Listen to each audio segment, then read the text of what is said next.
Beneath our feet, concealed from recollection, lies a world long since forgotten. A world marked by immutability, laid to rest in quiet, and clouded by the ebb and flow of history. Every so often, new information about the Earth emerges, and these revelations force us to reevaluate our previous assumptions.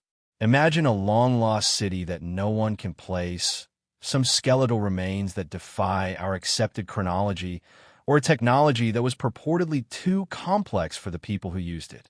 In the past, who lived here? In what ways were they educated? Have access to? Why, moreover, does it seem like a large chunk of their story was purposefully left out? Innumerable questions arise from the ruins for every temple that is found. Were these people just novice constructors? Could it be that they preserved long-lost knowledge? In ruins strewn across dry landscapes and thick woodlands, there are pieces of information written on tablets that may provide the answers. Having said that, they are not insignificant relics. This is a transmission, a murmur from long ago, appealing to our ear. Now that you're comfortable, let's explore the most strange and incredible archaeological discoveries that researchers are still trying to make sense of. Details that make it difficult to tell what is real and what is fake, or at least very mysterious. What is Pumapunku? A mystery. Perched on Bolivia's windswept plateaus, where the Andes reach for the sky and the horizon appears endless, is a site that refuses to be explained simply. In this spot, among the fissured earth in the narrow, in the stillness of the mountain air, the ruins of Pumapunku resist the march of time. As if they were pieces of an ancient jigsaw, sun-bleached megaliths, some of which weigh more than 100 tons, scatter over the landscape. Those aren't your average ruins. They attest to a level of accuracy, purpose, and stoneworking expertise that seems inconceivable at a time more than 1,000 years ago.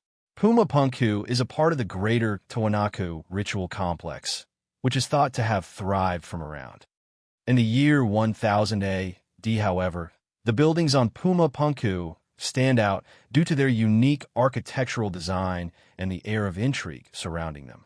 At first glance, the stones may appear to have been tossed about by the hands of time, yet a new angle becomes apparent with closer investigation, one that predates European colonization in South America by a significant margin regarding engineering sophistication. Massive stones have horizontal surfaces that are flat, vertical angles that are dead-on, and cylindrical holes that seem like drill holes. Parts that fit together. Intricate three-dimensional shapes, implying they were formerly part of a wider mechanical system. The main concern is how was this accomplished? In addition to not having a written language, the Tiwanaku also did not have wheeled conveyance or metal tools that could carve stone with such precision. In addition, the diorite and granite used at Pumapunku are harder than iron and among the most long-lasting materials on Earth. Archaeological consensus holds that these depended on abrasive methods while working with rudimentary tools and stone hammers. The symmetrical pattern, smooth surfaces, and machine-like consistency seen in many blocks defy this interpretation. Even modern engineers marvel at how clean and exact some cuts seem. Could it be that we have failed to fully appreciate the Tiwanaku people's abilities? Is it possible that a deeper degree of their knowledge has been forgotten by time? Or was Pumanka born from some ideas on behalf of an even more ancient civilization, one that may have long since disappeared when the Tiwanaku initially arrived? Numerous examples of the H-shaped bricks show identical designs and are aligned with exceptional accuracy. These are the most noticeable aspects of the site. A number of archaeologists have postulated that these features belong to a much larger platform, possibly an old entrance. Their mathematical correctness, adaptability, and potential use as structural connectors for a roof or wall system have been postulated by others. Deliberate planning.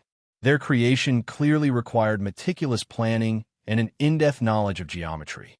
However, there is no documentation, blueprints, or trace of the methods used to elevate, position, or transport the stones. The combined weight of these parts exceeds 130 tons. The quarry that probably supplied these stones is more than 50 kilometers away, across difficult terrain and valleys at high altitude. How did they get there? Well, they were pulled by enormous beasts, rolled on logs, or floated on rafts. Workers in teams? When compared to the scope and detail of the job, all theories appear insufficient. When this happens, the mystery becomes more of a matter of conjecture than history. There are many who believe Pumapunku may be the artifact of an even older culture that flourished long before the Tijuanacu in recorded Indian history. A culture that used methods or technology that are entirely foreign to us now. Some go even farther, implying that they were influenced by people from faraway places, continents that are underwater, or perhaps even from another planet. These theories shed light on the deep mystery that is Pumapunku, even if they frequently go beyond what is supported by the data. Whatever we think we know about ancient human capability, what we can accomplish in the absence of industrial tools, or the strength of historical tales is called into question by these stones. Others see a coded message etched into the stone, one that we can decipher, while others see nothing more than ruins, crumbling temples, and broken ceremonial spaces at Pumapunku are just starting to make sense of. Could the layout of the site conceal astronomical alignments? Might the proportions of the blocks embody lost mathematical knowledge? And what prompted the abrupt abandonment of the site? Was it the result of military conquest, climate change, a sudden breakdown of social order? Or was there something more? An event lost to the mists of time, interred in the silence of the Andes? Even as archaeologists continue their investigations at the site, the most fundamental questions persist without resolution. Who were the builders of Pumapunku? How did they shape its seemingly impossible stones? And why does it appear so deliberately incomplete, like a partially revealed blueprint, a vision that was never fully realized? Today, the stones lie exposed beneath the vast sky, weathered by the wind, touched by frost, and still awaiting explanation. Visitors traverse the site with a sense of reverence, at times with disbelief.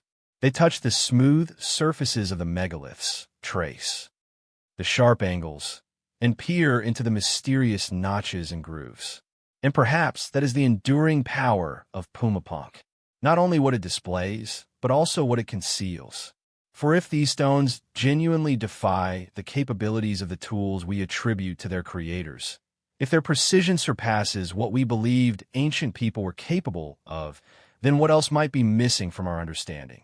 What other chapters of history lie buried not by chance, but by deliberate design? Pumapunku remains a silent sentinel, its stones whispering to the wind, its secret still firmly held, unyielding, unanswered, incomplete.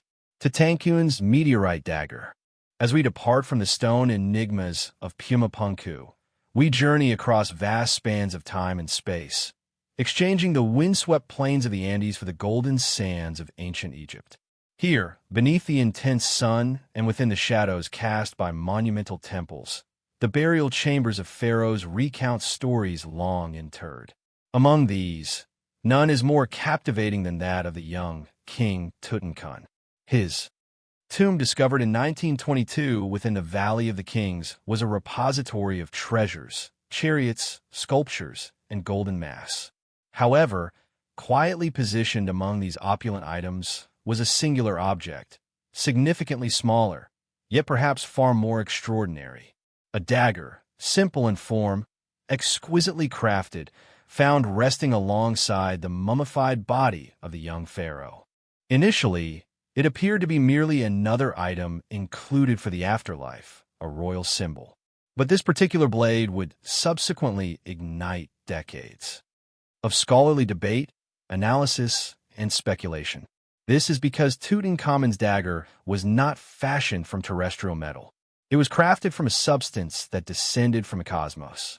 In contrast to the majority of ancient Egyptian tools and weapons which were made from copper, bronze, or gold, this blade exhibited none of the typical signs of corrosion.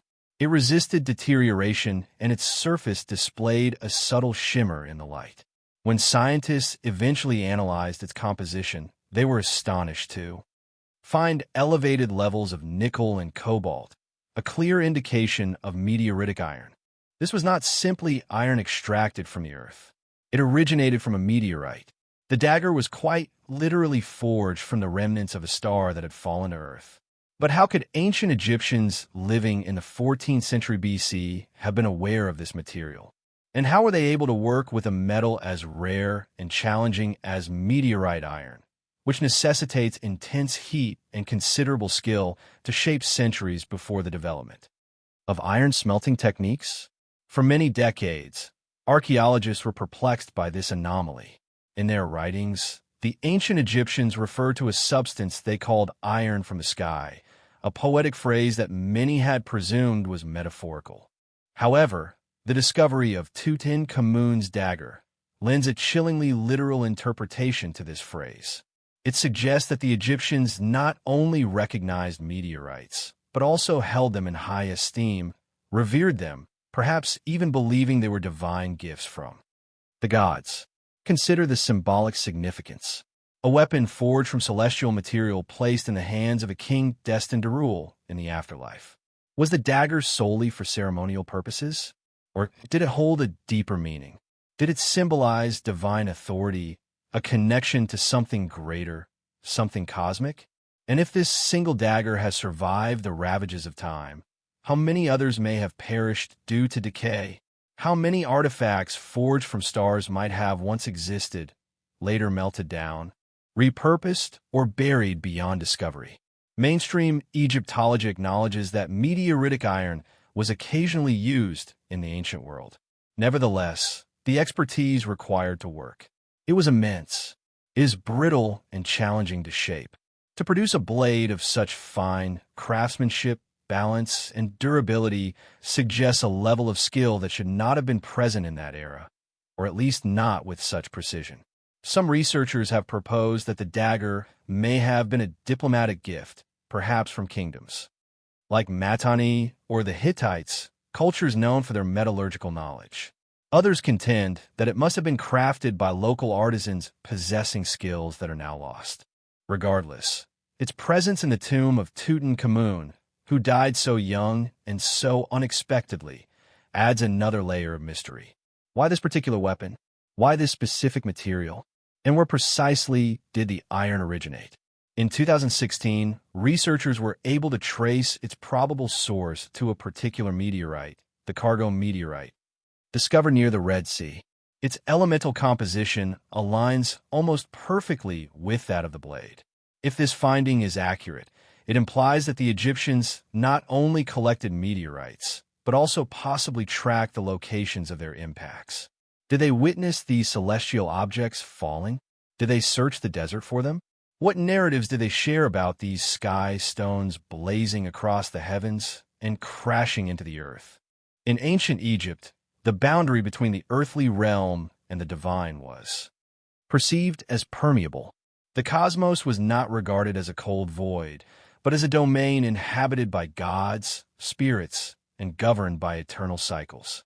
Is it possible that objects originating from stars, rare, enigmatic, and seemingly indestructible, were viewed as tangible fragments of that divine realm?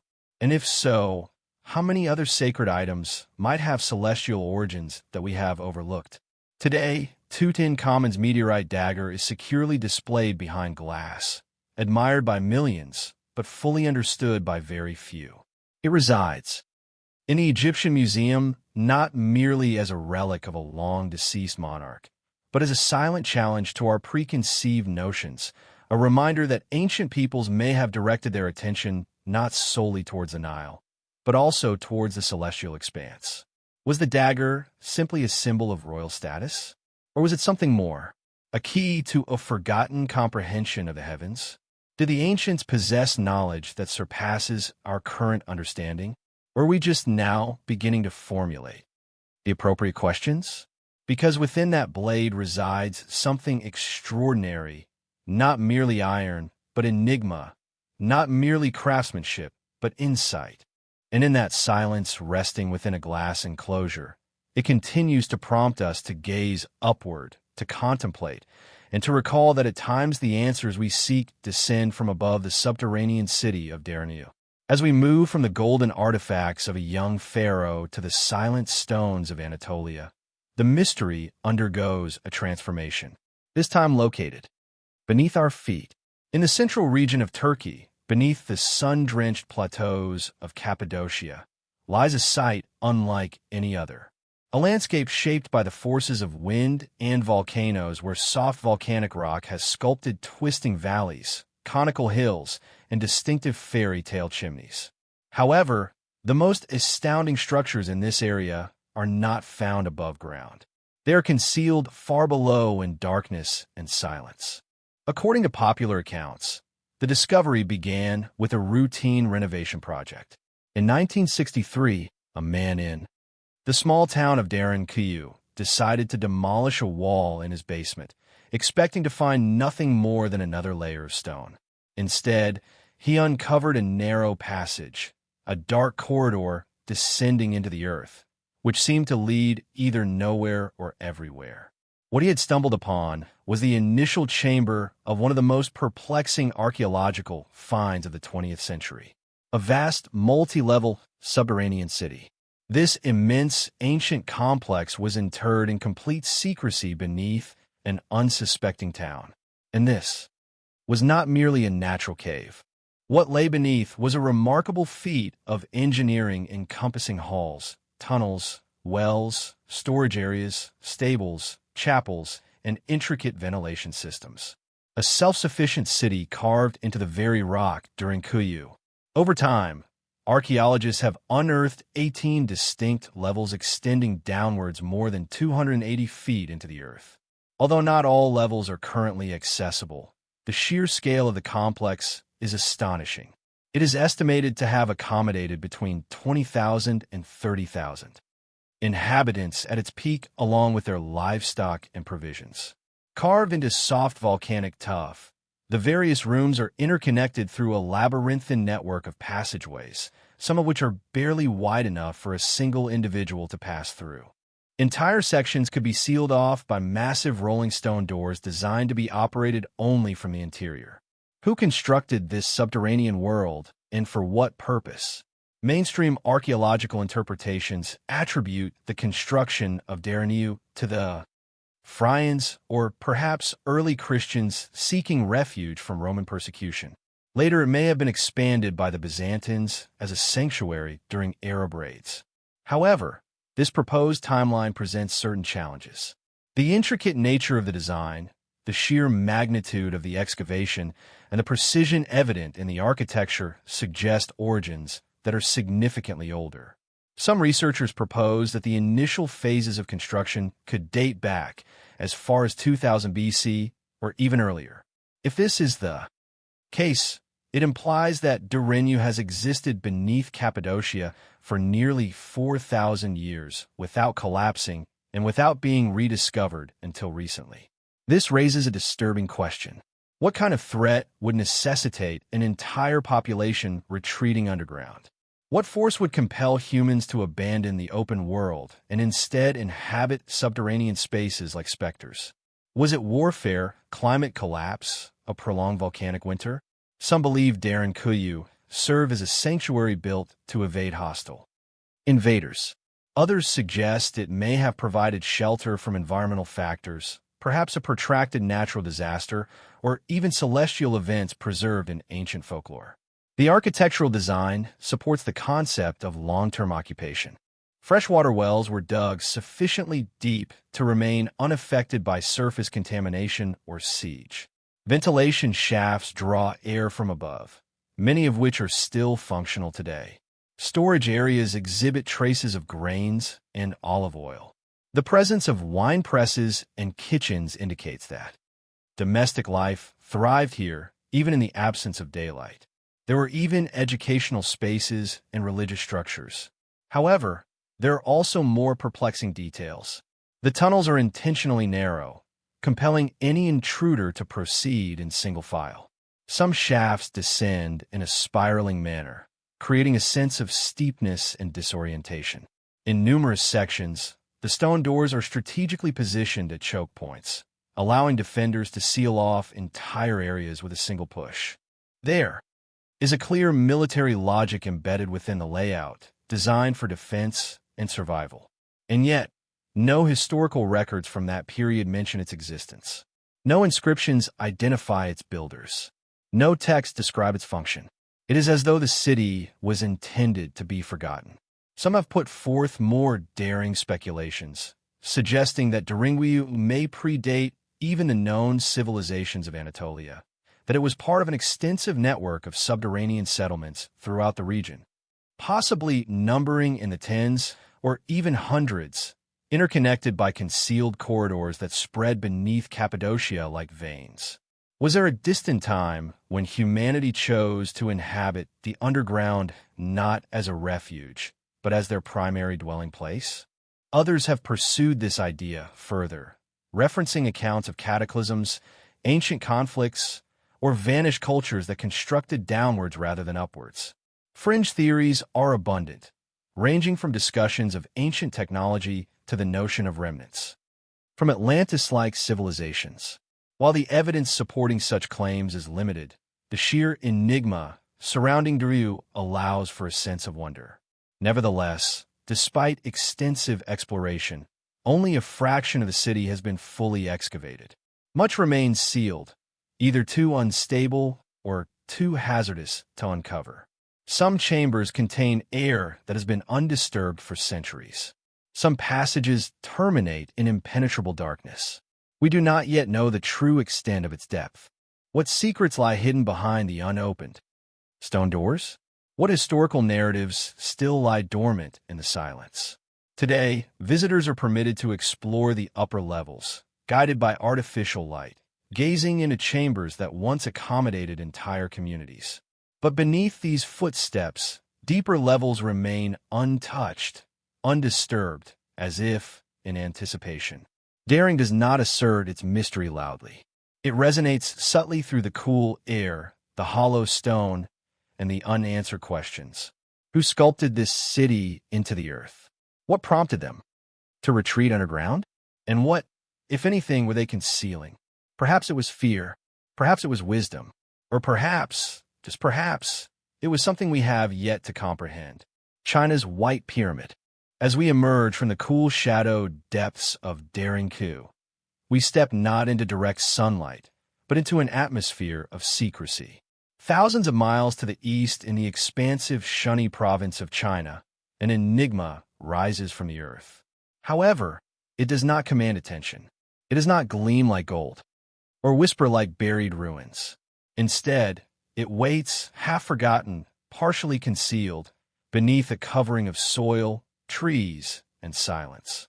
Amidst the undulating hills near the ancient city of Xi'an lies a structure of such immense size and geometrical precision that early Western observers initially doubted its existence.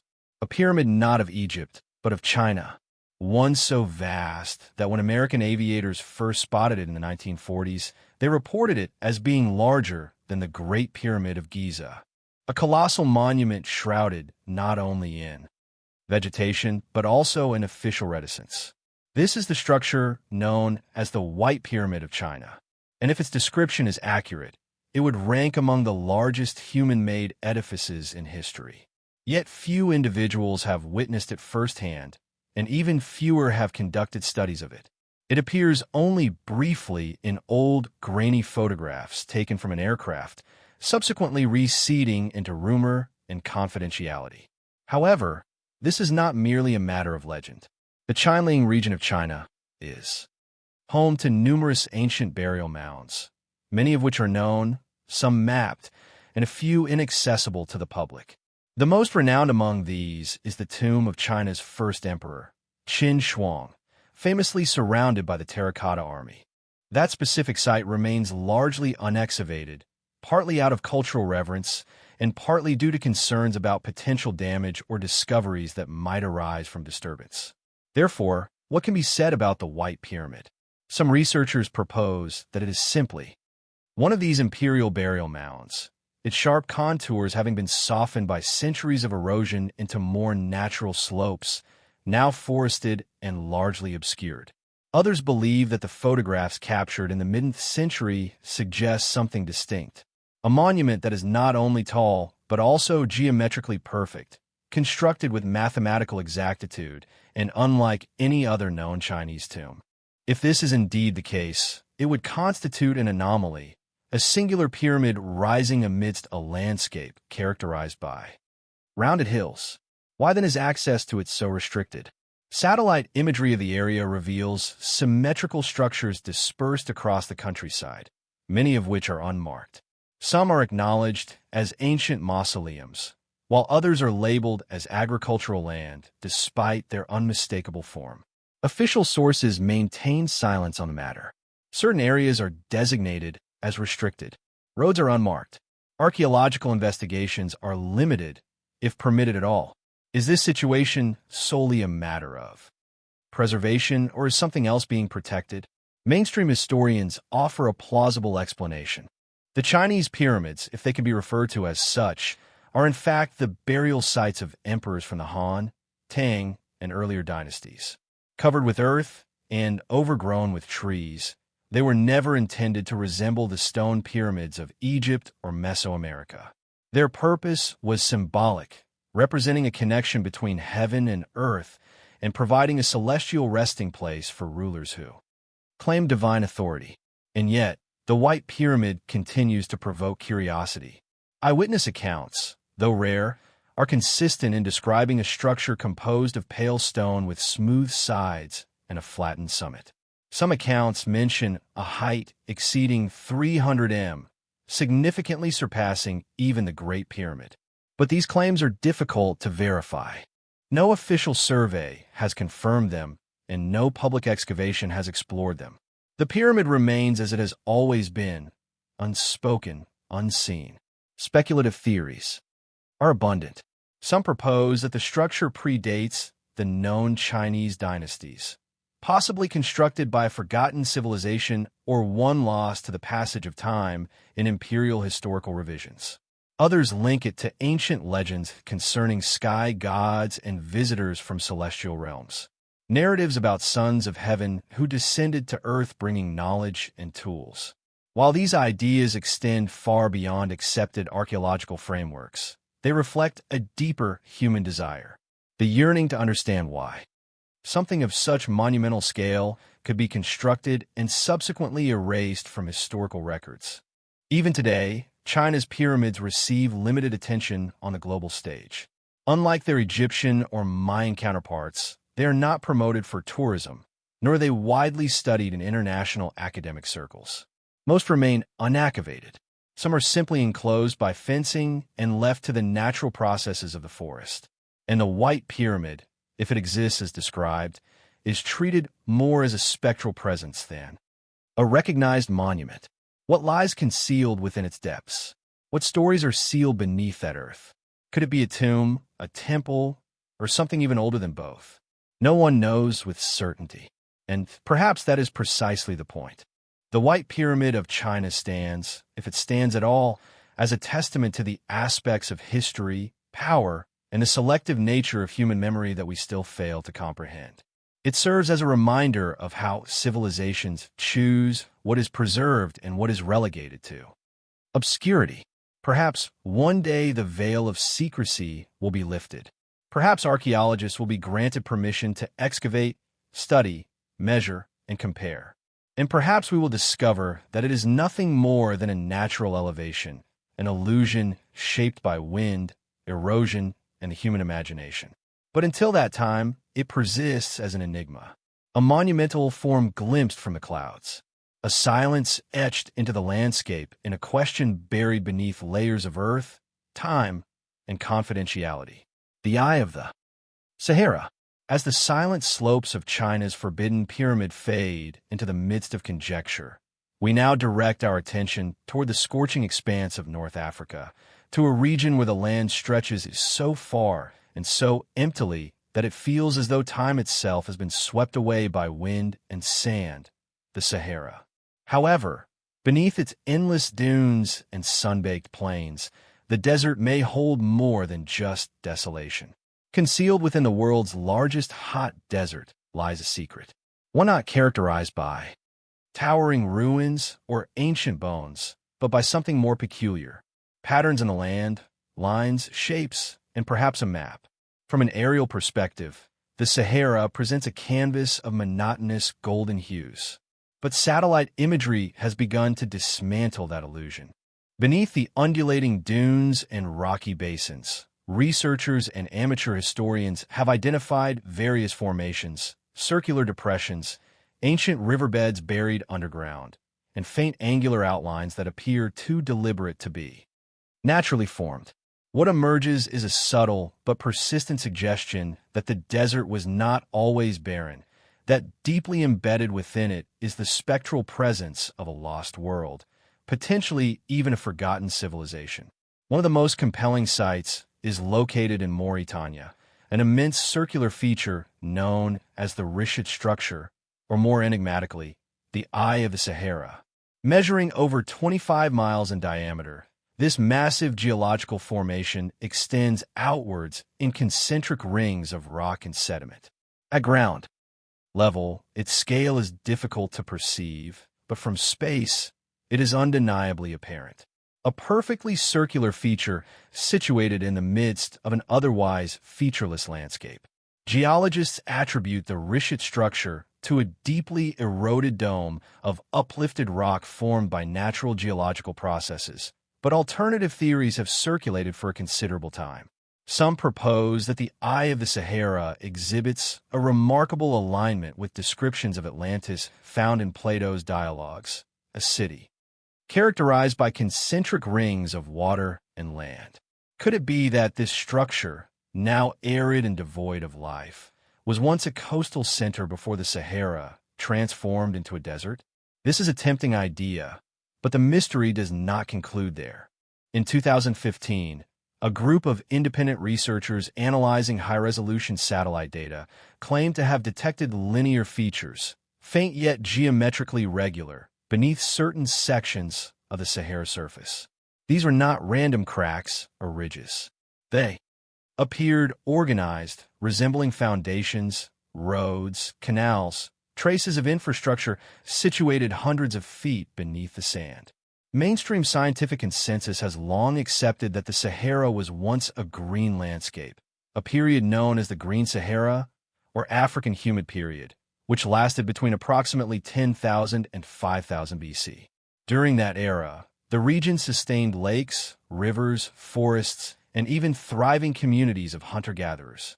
Rock art found in areas like Tassili Najar and Gil Kabir depicts images of giraffes, elephants, and people engaged in dance near rivers.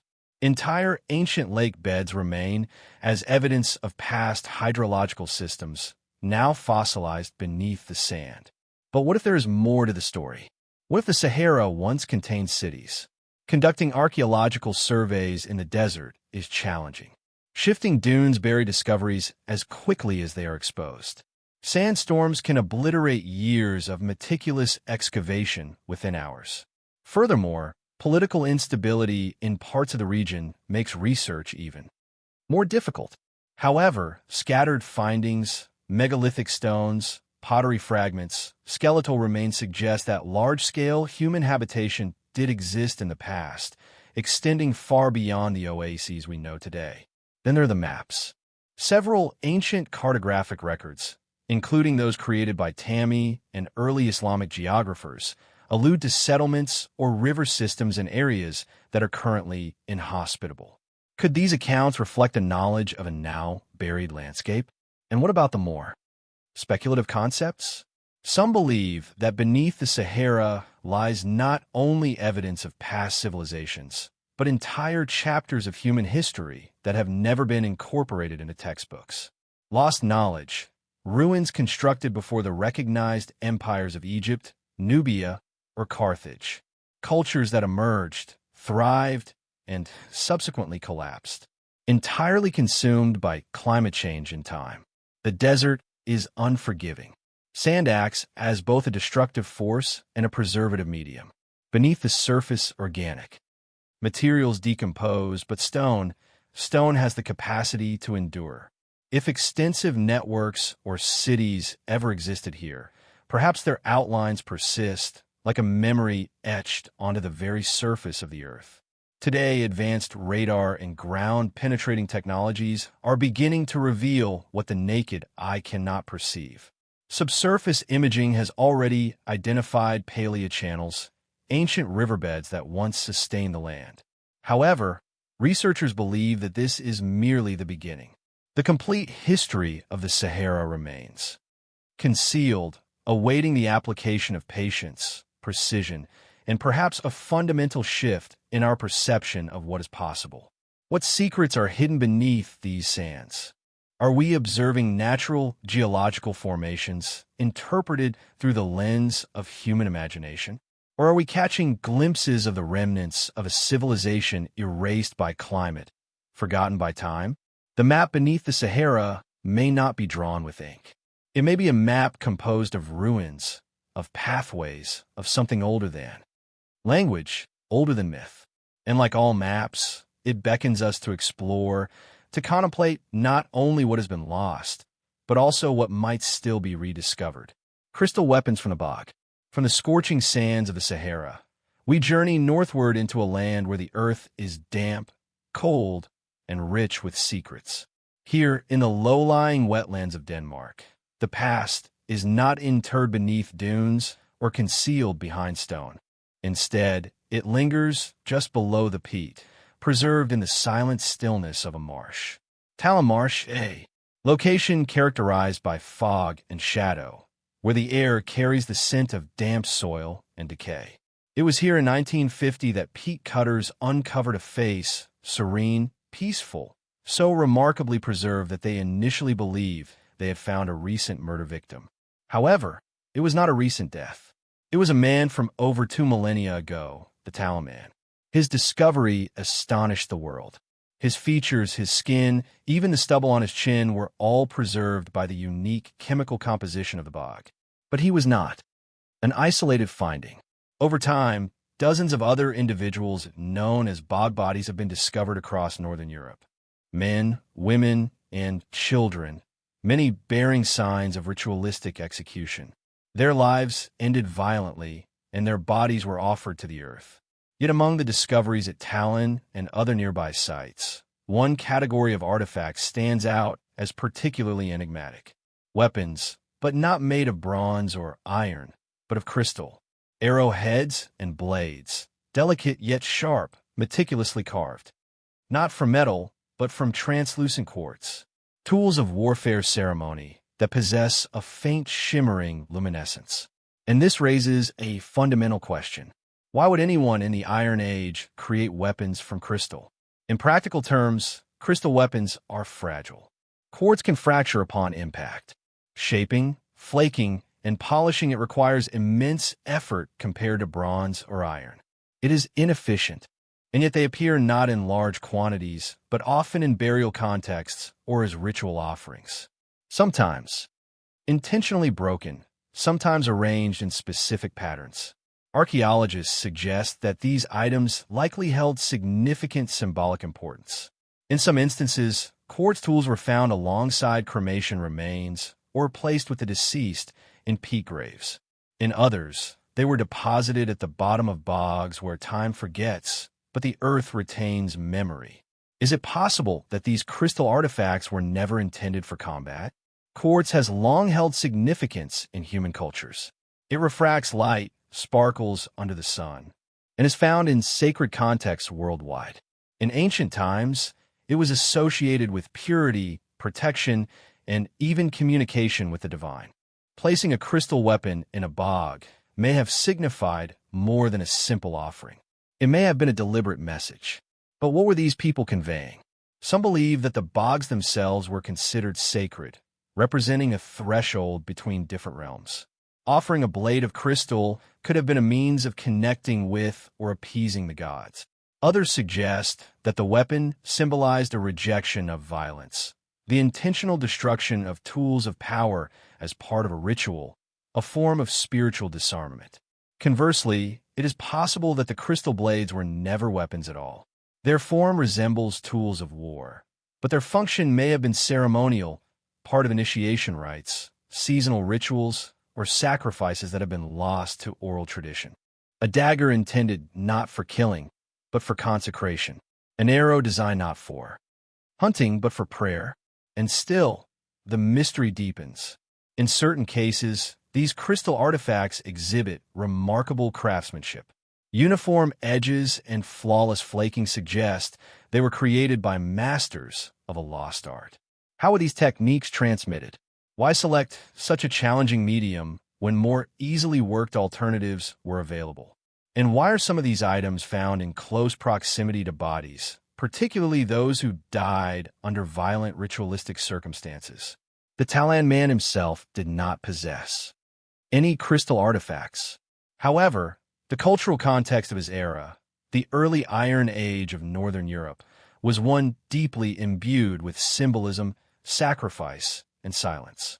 Our understanding of the spiritual world inhabited by these people is limited. No written text from that time survive.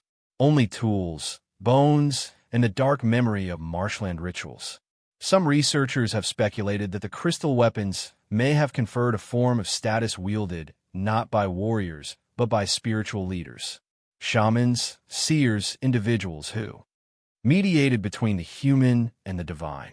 If this is true, these artifacts were more than mere weapons.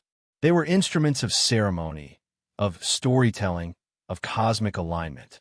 And still others have posed a question: could quartz have been believed to possess energy, memory, a connection to something beyond the visible realm? These ideas, although speculative, resonate across time. Throughout the world, various cultures have attributed power to stone, from jade amulets in China to obsidian mirrors in Mesoamerica, from runstones in Scandinavia to the megaliths of Britain. Ancient peoples engage in a dialogue with the land and listen to its responses. In this context, the crystal blades of Talon Marsh become more than mere curiosities.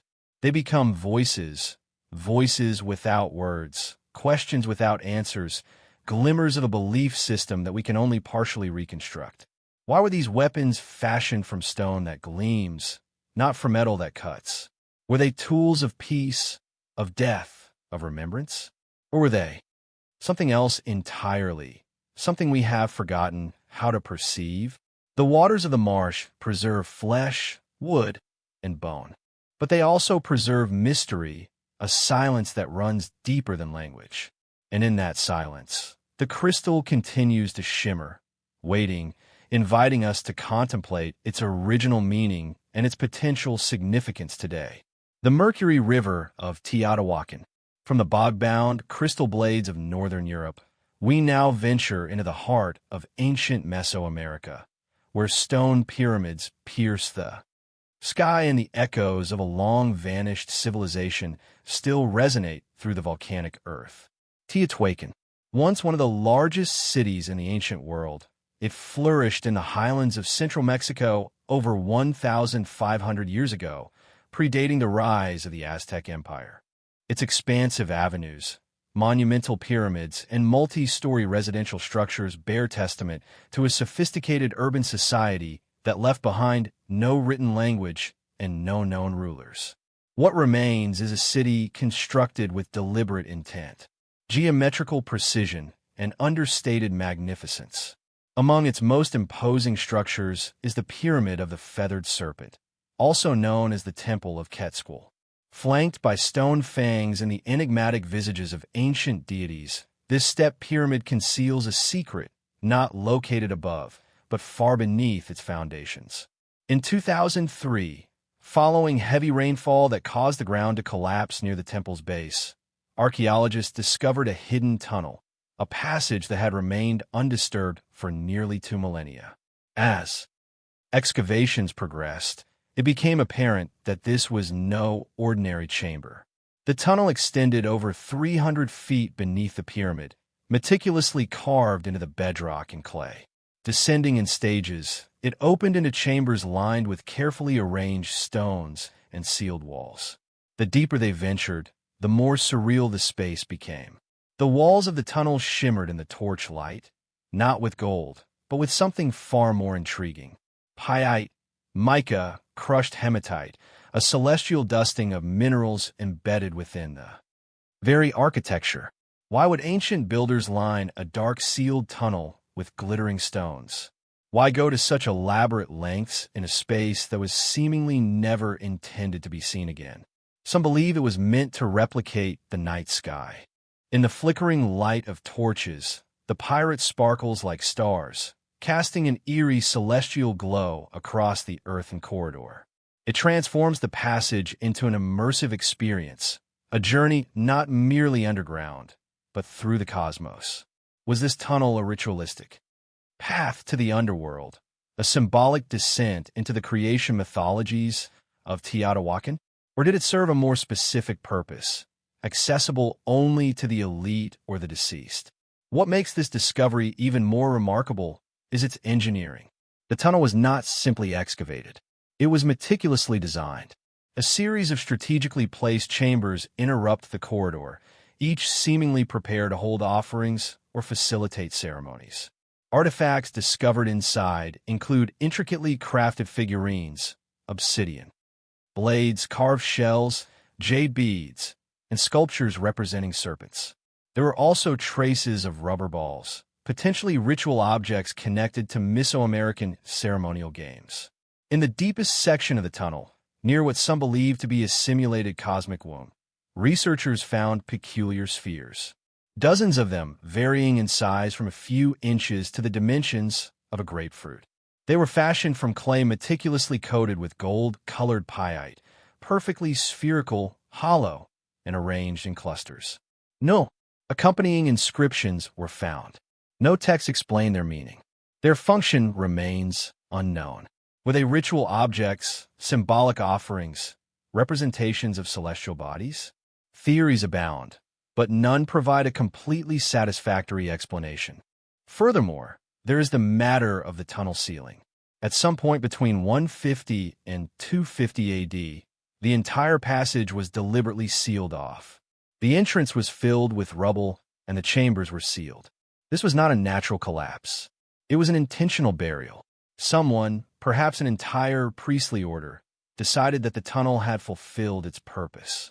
And whatever that purpose was, it had to be concealed from future generations. What kind of ritual concludes with the interment of its temple's most sacred pathway? And what lay beyond the glittering chamber? Deep ground-penetrating scans have indicated the presence of additional voids, possibly more chambers, perhaps even a royal tomb. However, no definitive human remains have been discovered as of yet, and Teotihuacan continues to guard its secrets. The discovery of the glittering tunnel adds a new dimension to our understanding of this ancient city. Teotihuacan was not merely a place of rigid urban planning and colossal pyramids. It was also a site of performance, of illusion, of sensory ritual, a city meticulously designed to reflect both the earthly realm and the celestial sphere. Above ground, the Avenue of the Dead was perfectly aligned with astronomical events. Below ground, this tunnel transformed darkness into light and stone into stars. Some archaeologists propose that the tunnel may have symbolized the mythical origin of the world, a place where creation commenced in darkness deep beneath the earth before ascending toward the sun. The tunnel in this interpretation would represent a symbolic birth canal, the chambers, wombs, and the shimmering stones. Stars not in the heavens above, but beneath our very feet. And yet others point towards more enigmatic interpretations. Could the tunnel have served as a site of initiation, a secret passage traversed only by priests or rulers during periods of transformation? Could the objects left behind, the jade, the obsidian, the spheres, be remnants of a ritual that is no longer practiced and no longer remembered? Or was this a message deliberately left in silence? Teotihuacan remains unnamed. We do not know the name by which the people who constructed it referred to themselves. Their language, their history, their leaders, all are lost. And yet they left behind a tunnel beneath a pyramid, meticulously constructed, intentionally filled, and adorned with starlight. And so we ask once more, who carved this luminous corridor beneath the earth? Why was it so carefully concealed? And what, if anything, still lies undiscovered in its final chambers.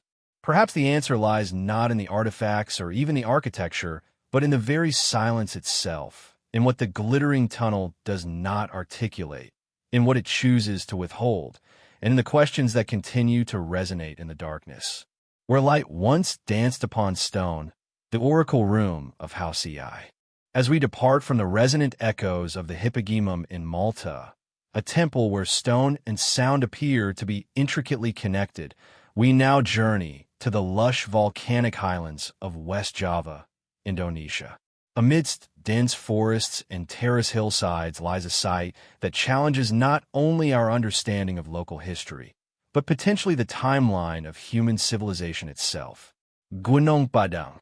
At first glance, it appears to be a simple hill, its slopes covered in grass and fragmented basalt columns. However, upon closer inspection, patterns begin to emerge. Stones are arranged with an unsettling regularity.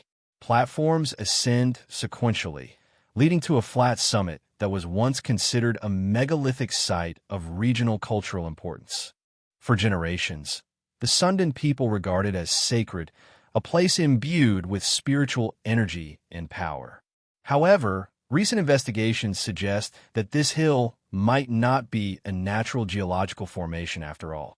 According to a growing body of archaeological and geophysical research, Gunung Padang could be a pyramid, not one constructed with precise limestone blocks like those in Egypt, but a massive terrace structure composed of layers of worked stone and subterranean chambers. If these claims are substantiated, it would be the largest and potentially the oldest pyramid ever discovered. Conventional historical accounts have long dated the surface megaliths of the site to around 500 BC. However, over the past decade, new radiocarbon dating of soil and organic material extracted from deeper within the structure has yielded astonishing results. Some findings suggest evidence of human activity dating back as far as 20,000 BC. Even conservative estimates propose the presence of layers from around 7,000 BC. In either case, these dates are significantly earlier than any known monumental architecture on Earth. Could Gunung Padang represent a civilization that has been long forgotten? One capable of complex engineering reaching deep into prehistory. Geophysical scans have revealed what appears to be an internal structure beneath the terraces, including cavities, chambers, walls, and successive layers of stonework extending tens of meters below the surface. Some of these layers are aligned with the cardinal directions. Others exhibit anomalies in magnetic readings, indicating they were not positioned by natural processes. The deeper one examines the site, the more peculiar the signals become. And yet, the deeper one delves, both literally and metaphorically, the more contentious the site becomes among experts. Many specialists advocate for caution. They argue that the natural geology of the site, particularly the columnar basalt formations, can be easily mistaken for artificial arrangements, that what appears to be a pyramid might simply be a modified natural hill enhanced with ritual stones by later cultures, and that the dating results may reflect ancient organic intrusion rather than deliberate construction. But others are not so quick to dismiss these findings. Indonesian geologist Dr. Danny Hillman Nato Ajaja has become one of the site's most prominent proponents, arguing that Gunung Padang is a multi-layered construction project, one that evolved over thousands of years, potentially built by a culture that has been lost to the sea or buried by volcanic ash in time. He proposes that it may be the work of survivors from a forgotten era, the memory of which persists only in mythical narratives.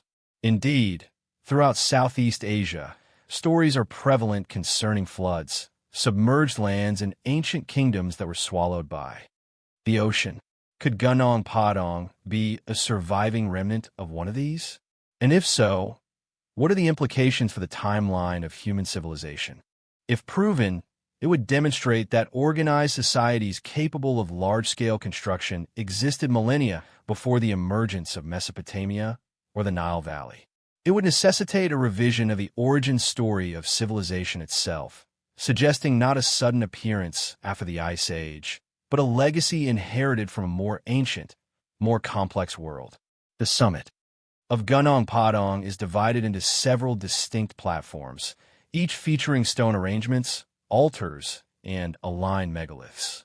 Their positioning suggests an understanding of astronomy potentially related to tracking solstices or stellar alignments. However, no writing, no tools, and no human remains have been recovered in a definitive context. Only stones shaped and placed with purpose, echoing a language that we no longer comprehend. Were these the creations of a priesthood, astronomers, or builders who preserved cosmic knowledge in basalt and earth? Or was Gunung Padang a site of continuous renewal, utilized and reutilized by countless cultures across the ages, each adding a layer to the mountain's long history? What lies concealed within the sealed chambers? What secrets might still lie dormant beneath the forest floor? Excavations at the site have faced delays at times due to factors such as funding limitations, environmental concerns, or academic disputes. Some believe that political pressures and established dogma are contributing factors. Others advocate for patience and rigorous scientific study before attempting to rewrite historical narratives. And perhaps they are correct, but still the mystery persists. A hill that may be a pyramid, a temple predating known civilizations, a forgotten architectural form whispering through stone. If the deeper layers of Gunung Padang are indeed artificial, they challenge the fundamental framework of archaeology. They compel us to reconsider the capabilities of ancient humans and the timing of their advancements. They prompt us to examine not only the existing evidence, but also what we may have chosen to overlook or forget.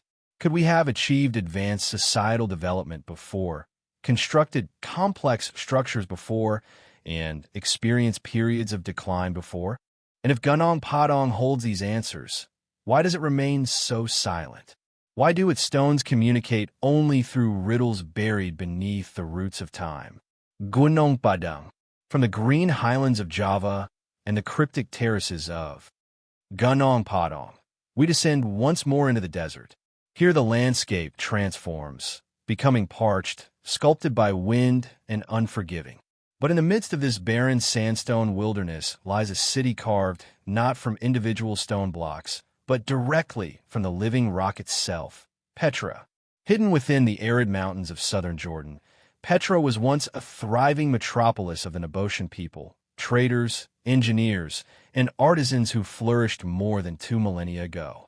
The city was lost to Western awareness for centuries, gradually obscured by shifting sands and the passage of time until its rediscovery in the early 19th century. Today, it stands as one of the most iconic archaeological sites globally. Its rose-red facades are indelibly imprinted in the minds of travelers, explorers, and those familiar with its mythology. And among these, none is more renowned, more haunting than the structure known as Alcas or the Treasury.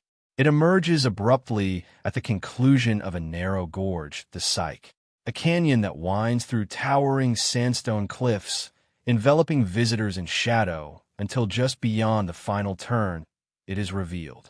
A monumental facade exceeding 130 feet in height, meticulously carved with precision and elegance into the sheer rock face.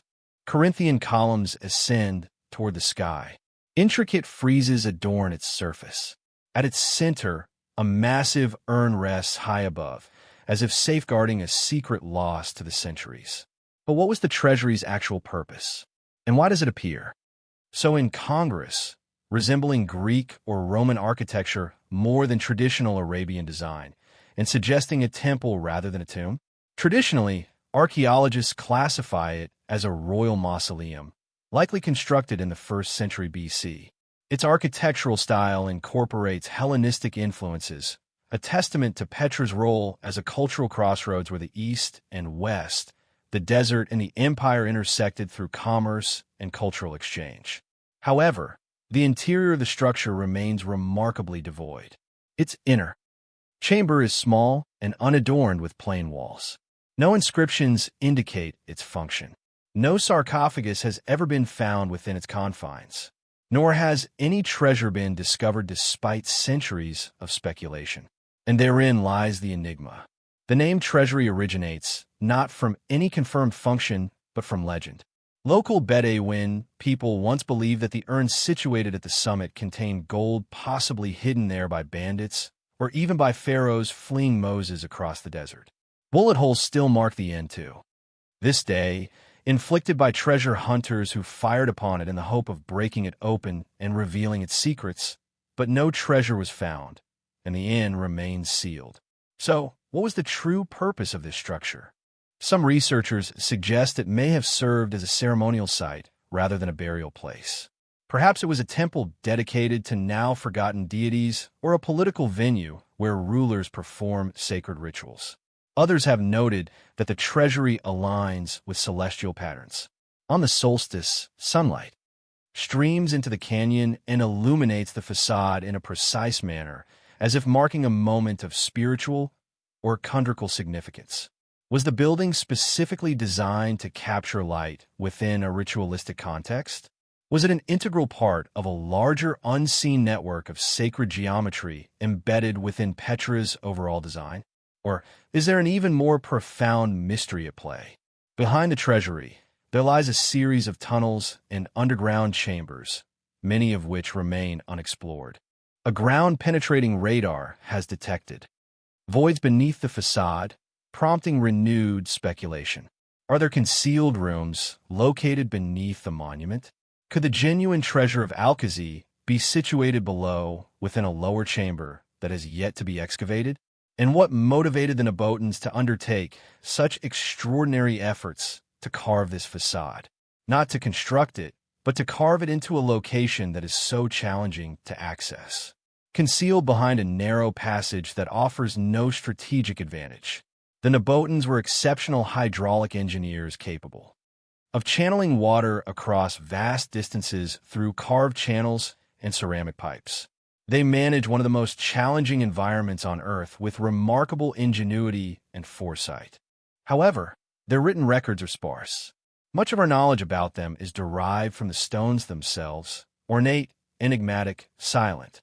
Some fringe theories have taken the mystery further, proposing that Petra and the treasury are significantly older than the officially recognized dates, possibly repurposed by the Nabotans rather than constructed by them.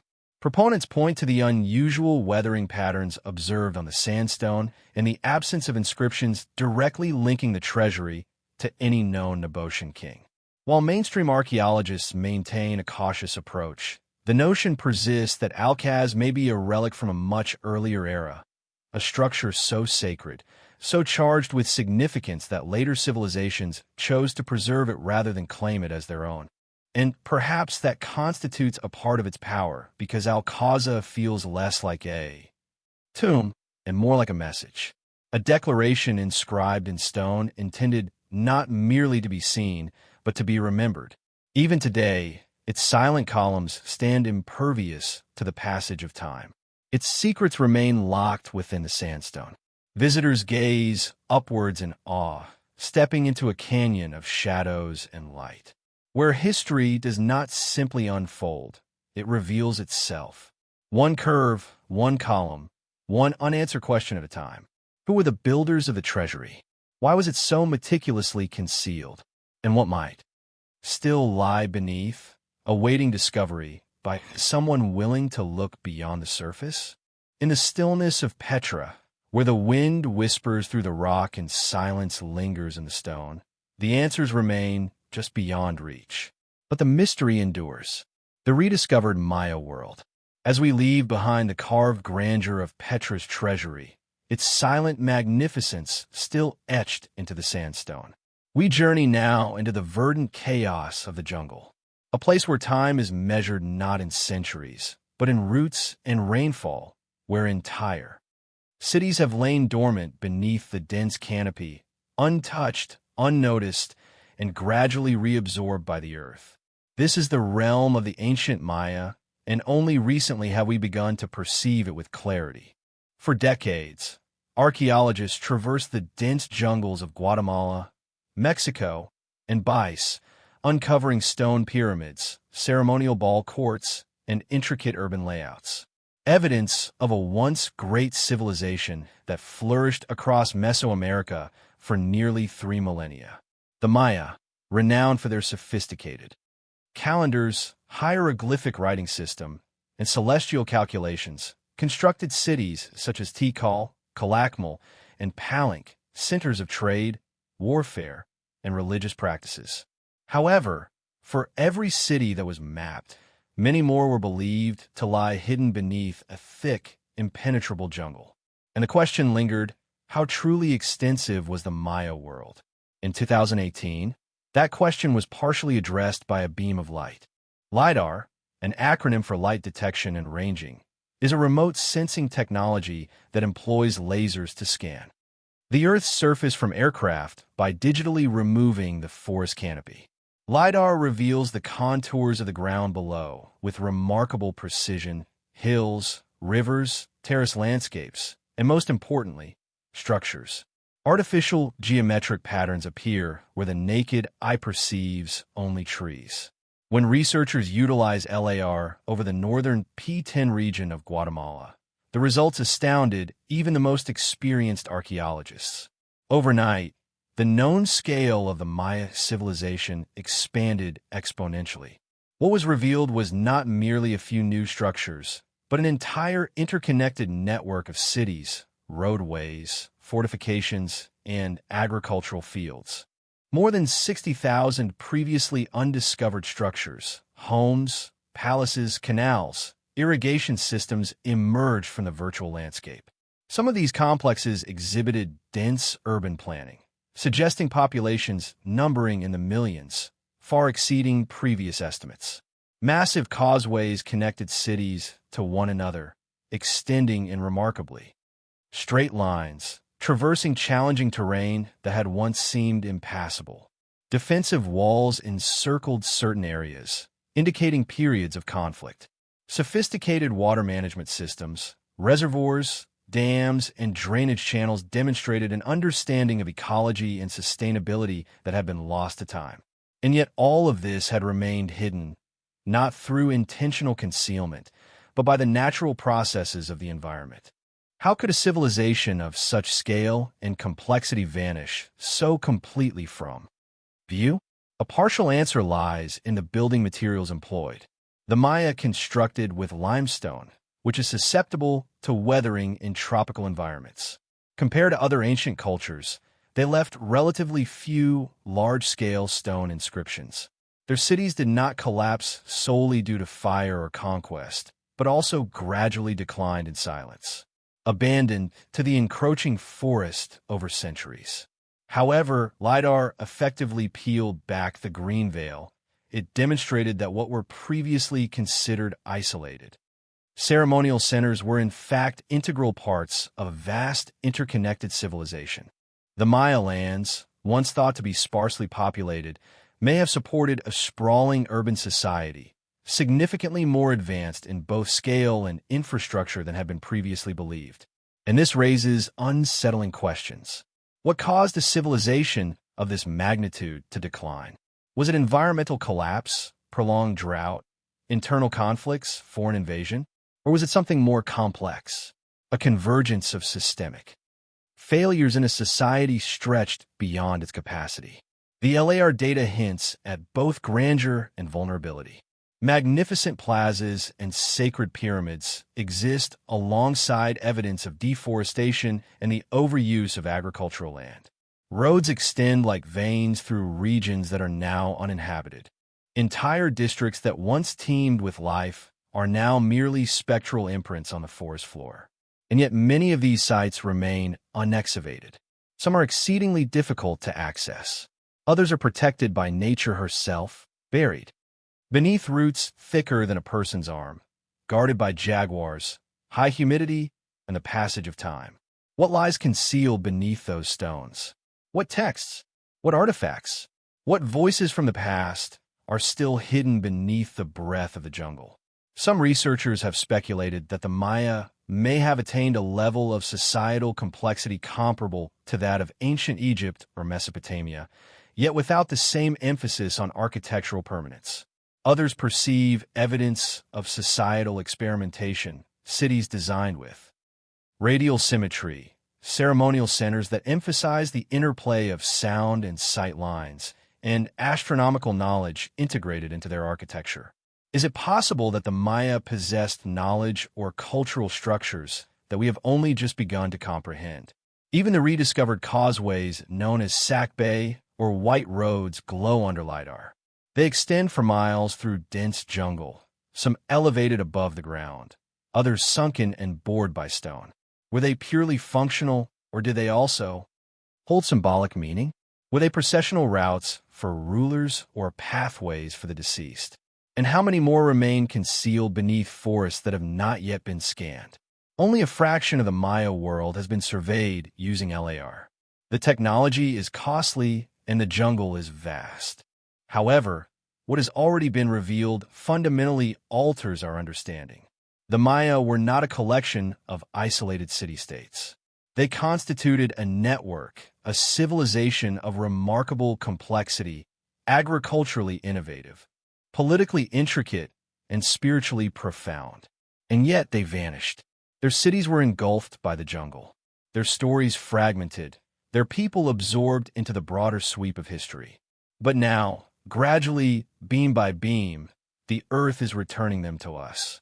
And as we stand at the edge of what has been discovered and what may yet be found, we are compelled to ask, what else is hidden beneath the canopy? What truths await discovery in the silence of the forest floor? And how many other civilizations like the Maya have disappeared from view? Not because they failed to leave a lasting mark, but because we have not yet acquired the means to perceive it. With each scan, each pixel, each faint trace of stone revealed beneath green shadow, the past expands and the mystery deepens. The enigmatic bog bodies.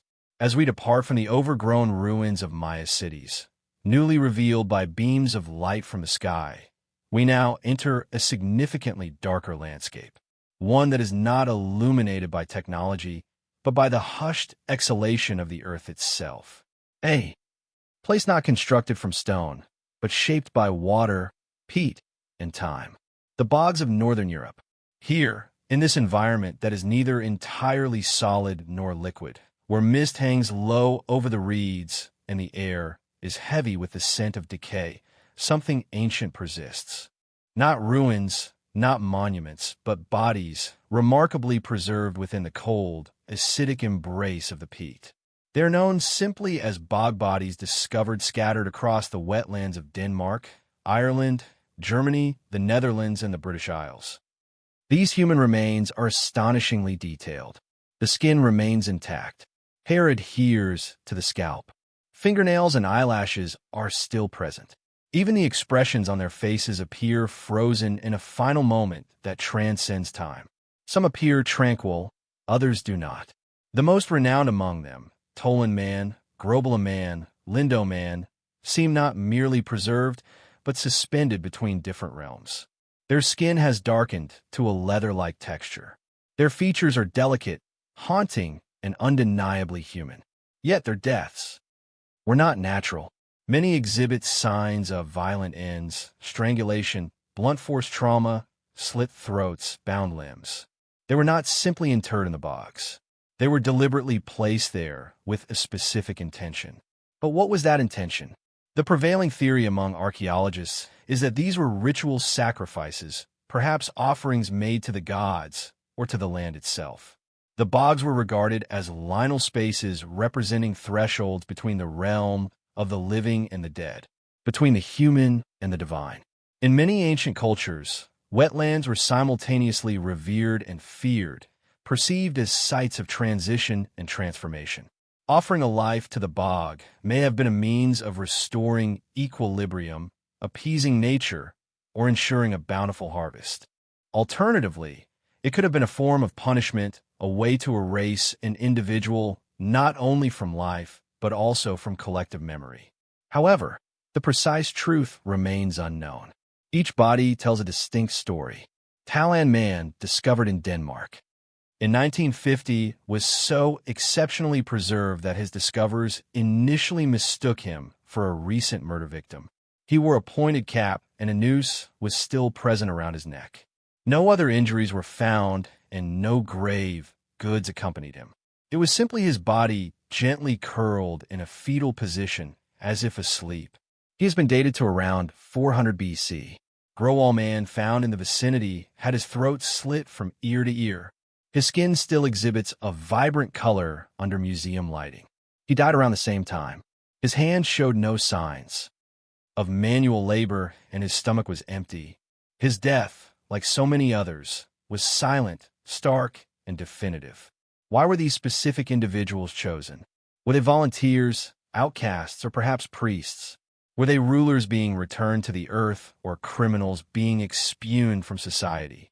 Some scholars reference early Iron Age texts and Roman accounts describing barbarian rituals referring to druids and blood rites, sacred groves, and human sacrifice. However, these writings were filtered through the perspective of conquest, influenced by fear and misunderstanding. The people who placed these bodies in the bogs left no written records detailing their intentions.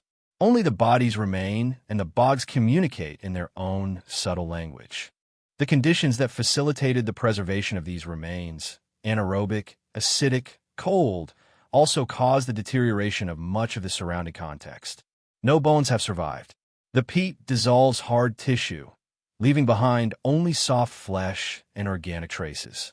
We gain a glimpse of the individual, but rarely the complete picture of their world. Their world is gone, their final moment preserved. Some bodies were carefully positioned within the peat, arranged with reverence. Others were seemingly tossed or pinned down, suggesting a more violent end. Some were unclothed, while others were dressed in finely woven garments. Occasionally, the contents of their final meal are still present in their stomachs. Grains, porridge, seeds, suggesting either ritual feasting or symbolic fasting. Were these bodies part of larger ceremonies, public acts witnessed by the community, or were they secret sacrifices performed under the cover of moonlight and concealed from collective memory? The mystery deepens when we consider their geographical distribution. Bog bodies have been found across numerous regions, separated by both time and language, yet united by a common practice. Always the bog, always the same indicators: rope blade, bruising, interment. Was this a shared belief system across different cultures? Or were these isolated practices shaped by similar environmental conditions? And what led to the cessation of these rituals? By the late Iron Age, the tradition appears to decline. Burial customs undergo changes. The bogs return to silence. Was this shift a result of evolving religious beliefs, the rise of new political structures? Or did the people simply forget the profound significance that the bog once held? Today, the bog bodies are displayed in museums resting beneath glass and subdued lighting. Their skin remains soft from the preserved moisture, and their presence is impossible to overlook. They are not merely skeletal remains. They are not abstract representations. They are people, people who once breathed, walked, wept, and sang. People who were taken gently, violently, reverently into the earth and left there to be discovered. But by whom were they found, and for what purpose? Perhaps that is the ultimate question. These bodies were preserved by nature, but unearthed by human hands, retrieved from the mud, either by chance or by curiosity. And now we must confront the question, were we truly seeing when we gaze into their faces? A sacrifice, a punishment, a ritual that has been forgotten, or simply a life prematurely ended, yet somehow rendered eternal? The bogs do not provide answers. They do not offer explanations. They whisper, and in that whisper, a question lingers soft and cold. What else lies waiting just beneath the surface? The Samrian King List. As we carefully step away from the silent peat lands of northern Europe, where the bog bodies lie in there perpetual slumber, we journey southeast to the sun-drenched plains of Mesopotamia, a land shaped by rivers and reeds, by clay tablets and ziggurats, a land that many consider the cradle of civilization. Here, where the Tigris and Euphrates rivers once nurtured great cities, the ancient Sumerians meticulously recorded their history, not through oral traditions or fragile parchment, but in uniform script impressed into wet clay and subsequently hardened by time. And among the thousands of these tablets, buried and forgotten for millennia, one document stands out, not only for its content, but also for the extraordinary questions it provokes. This is the Sumerian king list. On the surface, it appears to be a straightforward historical record, an administrative chronicle of rulers, their associated cities, and the duration of their reigns. However, upon deeper examination, the peculiar nature of the list becomes apparent. The list commences not with ordinary monarchs, but with mythical figures, individuals, said to have reigned for impossibly long periods spanning thousands of years. One king is recorded as having reigned for 28,800 years, another for 36,000. In total, prior to a great flood that engulfed the land, 8 kings are listed as having ruled for a cumulative period of 240,200 years, and then the flood occurred. Following this cataclysmic event, the tone of the list undergoes a transformation. The lengths of reigns become more conventional, measured in decades or centuries. Cities rise and fall. Wars commence. Dynasties are established. The mythological elements gradually transition into a more recognizable historical narrative. However, that initial section detailing extraordinarily long reigns persists as an enigma. Why did the Sumerians document reigns lasting tens of thousands of years? Were these numbers symbolic? Were these figures regarded as deities? Or is the list preserving a memory of something far more ancient, something that we have forgotten how to interpret? Mainstream scholarly interpretations tend to view these early entries as mythical reflections of divine kingship or symbolic numerology. Some propose that the numbers may represent lunar months rather than solar years, which would significantly reduce the duration of the reigns. Others suggest they were simply poetic exaggerations intended to forge a connection between the rulers and the divine realm. And yet the structure of the king list does not resemble a myth. It is presented with bureaucratic precision, organized, consistent, and factual in tone. It names actual cities: Eridu, Larsa, Uruk, cities whose existence has been confirmed through archaeological evidence. It seamlessly transitions from the realm of the gods to the realm of human kings without a clear demarcation. Therefore, who were these early rulers? Some researchers have drawn parallels with other ancient texts. The Bible, for instance, describes antediluvian patriarchs such as Methuselah living for hundreds of years. In Indian traditions, yugas encompass periods spanning tens of thousands of years. In Egypt, the Trin King list includes divine and semi-divine dynasties that are said to have ruled for millennia before the historical pharaohs. Is it merely a coincidence that so many ancient cultures recount an era when rulers lived for significantly longer periods and civilizations endured for eons? Or is there a discernible pattern? Fringe theorists have proposed that the earliest Sumerian kings may not have been human at all, but rather beings from a preceding epoch, perhaps of a different nature or origin. Narratives concerning the Anunnaki, divine beings who are said to have descended from the heavens and shaped humanity, have fueled countless alternative theories. However, concrete evidence to support these claims remains elusive, consisting more of suggestion than verifiable proof.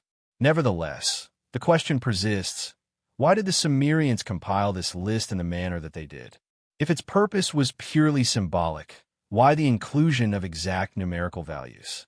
Why the precise sequence of cities? Why anchor it with a global event, the flood, which appears in narratives across diverse cultures? The flood itself, as referenced in the king list, marks a pivotal turning point. The flood swept over the earth. It states simply, without elaboration, without mythological detail, just a single line. And yet throughout the ancient world, from Mesopotamia to India, from Greece to the Americas, there are echoes of the same event: a great deluge, a reset, a world purified by water. Did the Sumerians preserve a memory here, not merely of kings and cities, but of the cyclical nature of time, of ages lost beneath water and sand. Archaeologists have uncovered evidence of severe flooding in the Mesopotamian basin, dating to approximately 2900 BC.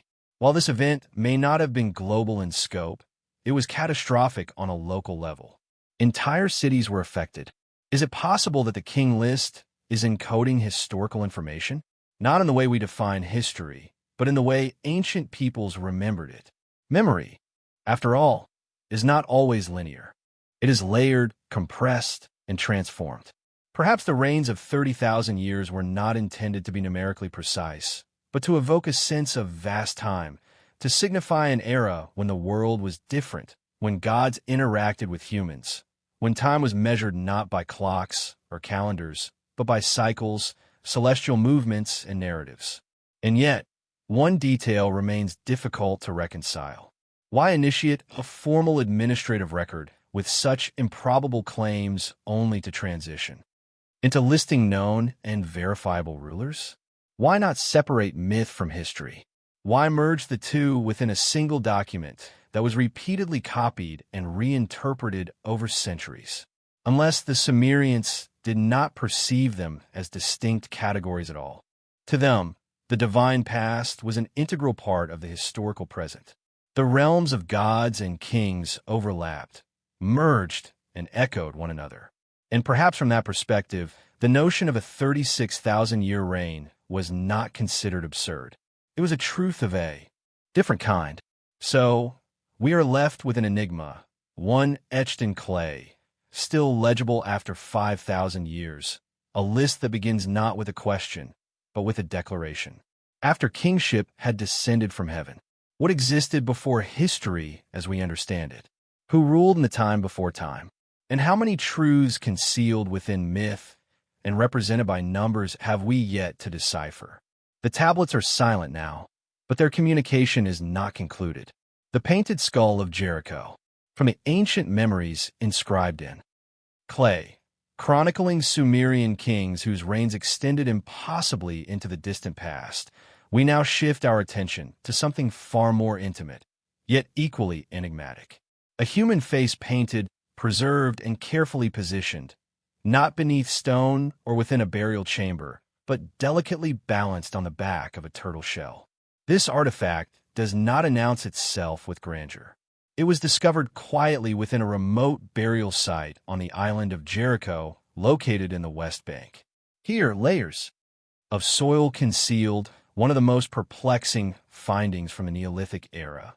Among the remnants of an early settlement, archaeologists unearthed a human skull. However, what made it remarkable was the treatment it had received. The skull had not simply been buried. It had been altered. Its facial features were painted with red ochre, a mineral pigment long associated with ritualistic practices and burial rites. The paint meticulously outlined the eyes, nose, and lips, presenting a face that had been recreated after death. And, beneath it, supporting the skull like a base, was the curved shell of a turtle. This unusual combination of bone and shell, pigment and earth, was not an isolated occurrence. At various sites throughout the Levant dating back as far as 800 BC, archaeologists have discovered plastered and painted skulls often detached from their original bodies. Some were interred beneath the floors of residential structures, suggesting they may have served as ancestral relics, symbols of remembrance, protection, or veneration. However, the presence of the turtle shell introduces a deeper layer of symbolism, one that scholars still struggle to interpret. Why place a human skull atop a turtle shell? Was it intended to serve as an altar, a throne, or perhaps a cradle for the spirit? The turtle is a potent symbol across numerous cultures. In some traditions, it represents the cosmos itself, its shell supporting the land and sky. In others, it symbolizes longevity, wisdom, and the boundary between the terrestrial and aquatic realms, between life and death. But within the specific context of Neolithic Jericho, we can only speculate on its significance to the people who so deliberately placed it beneath the soil. Perhaps the combination of skull and shells signified rebirth, with the hard, enclosing shells symbolizing protection, incubation, or the transformation of the soul. Or perhaps the turtle, a creature known for its ability to withdraw into its shell and re-emerge, was viewed as a metaphor for the deceased, returning in some unseen form. The paint adds another dimension to this mystery. Red ochre has been employed in burial practices worldwide for tens of thousands of years across Africa, Europe, and Asia. Its color resembles blood, symbolizing life and flesh. To paint the face of the deceased was an act intended to restore them to life, or at least to remember them as they were in life. But was this an expression of grief, a ritual of power, or something more personal, an attempt to preserve identity beyond the decay of the body? We do not know the identity of this individual. No name accompanies the skull. No text provides context, and no grave goods other than the shell were found. We do not know if they were a leader, a shaman, or simply a beloved member of the community. However, the meticulous care taken in the preparation and placement suggests reverence and intentionality. Other skulls from the same era have been discovered with eyes recreated using shells or features sculpted from plaster. Some show signs of having been displayed, perhaps mounted in shrines or passed down through generations, suggesting a form of ancestor worship, a communion with the deceased who were kept close to the living rather than interred in distant tombs. What kind of relationship did these ancient people have with death? Was the skull perceived as a vessel of memory, wisdom, or protection? Or was it something more mystical, a medium through which the dead could still communicate? The presence of the turtle shell complicates any singular interpretation. It is both a natural object and a symbolic representation serving both a functional and spiritual purpose.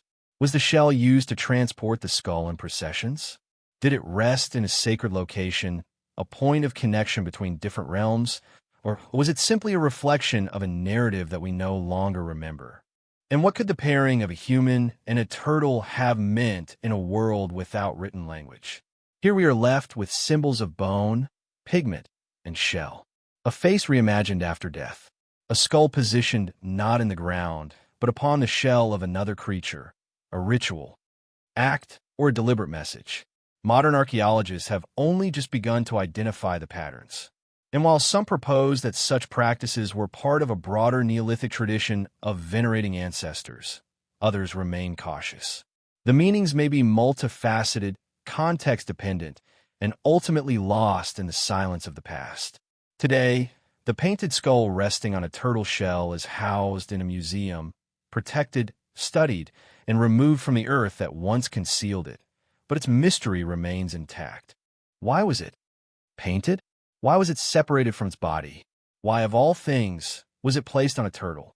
Perhaps it was an offering to the gods. Perhaps it was the embodiment of a myth. Or perhaps it was something simpler, more profoundly human, a final act of love, of remembrance, of awe. In the end, the face gazes back at us, not with fear or pain, but with a tranquility that transcends time, a face reborn, balanced on a shell, whispering something that we still cannot quite comprehend. The stone circles of the Sahara. From a painted skull and its silent resting place atop a turtle shell, we now lift our gaze to the horizon. Across the vast emptiness of the Sahara, a landscape where wind sculpts sand into undulating formations and the sun scorches the stone during the day and chills the earth at night. But within this desolate expanse where life seems impossible and silence reigns supreme, stand patterns that speak of something ancient, something deliberately constructed.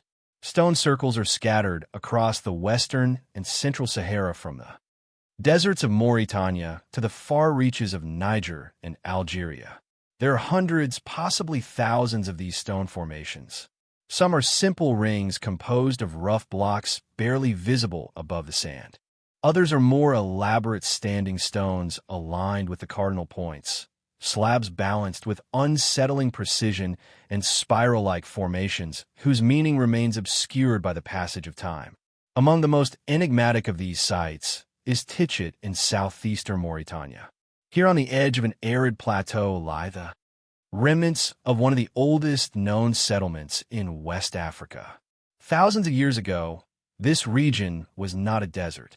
It was a savanna, green, fertile, inhabited by early herders and farmers who constructed stone compounds and left behind walls that still cling to the rocks today. And at its center, stone circles. Conventional archaeology dates some of these structures to as early as 2000 BC, although some may be even older. They were likely built by the ancestors of the Soninka people who were precursors to the later Ghana Empire. However, even this explanation leaves many questions unanswered. Why these circles? Why this specific shape? Were they dwellings, ceremonial enclosures, or something more symbolic? Some circles are surrounded by burial mounds. Others are found in clusters connected by low stone walls, suggesting communal activity. Yet they appear to lack the tools and debris of daily life. There are no extensive mittens, no hearths. In certain cases, the stones are too large and too meticulously arranged for simple domestic use. Researchers have proposed that they could have served as markers, cylindrical tools for tracking the solstices or equinoxes, much like Stonehenge or Naplia in southern Egypt. Others suggest they functioned as sacred spaces, shrines dedicated to forgotten deities, or places where the realms of the dead and the living intersected. But if this is the case, what rituals were performed here? And why are there so many circles scattered across such an inhospitable landscape? One of the most striking characteristics of these stone structures is their isolation.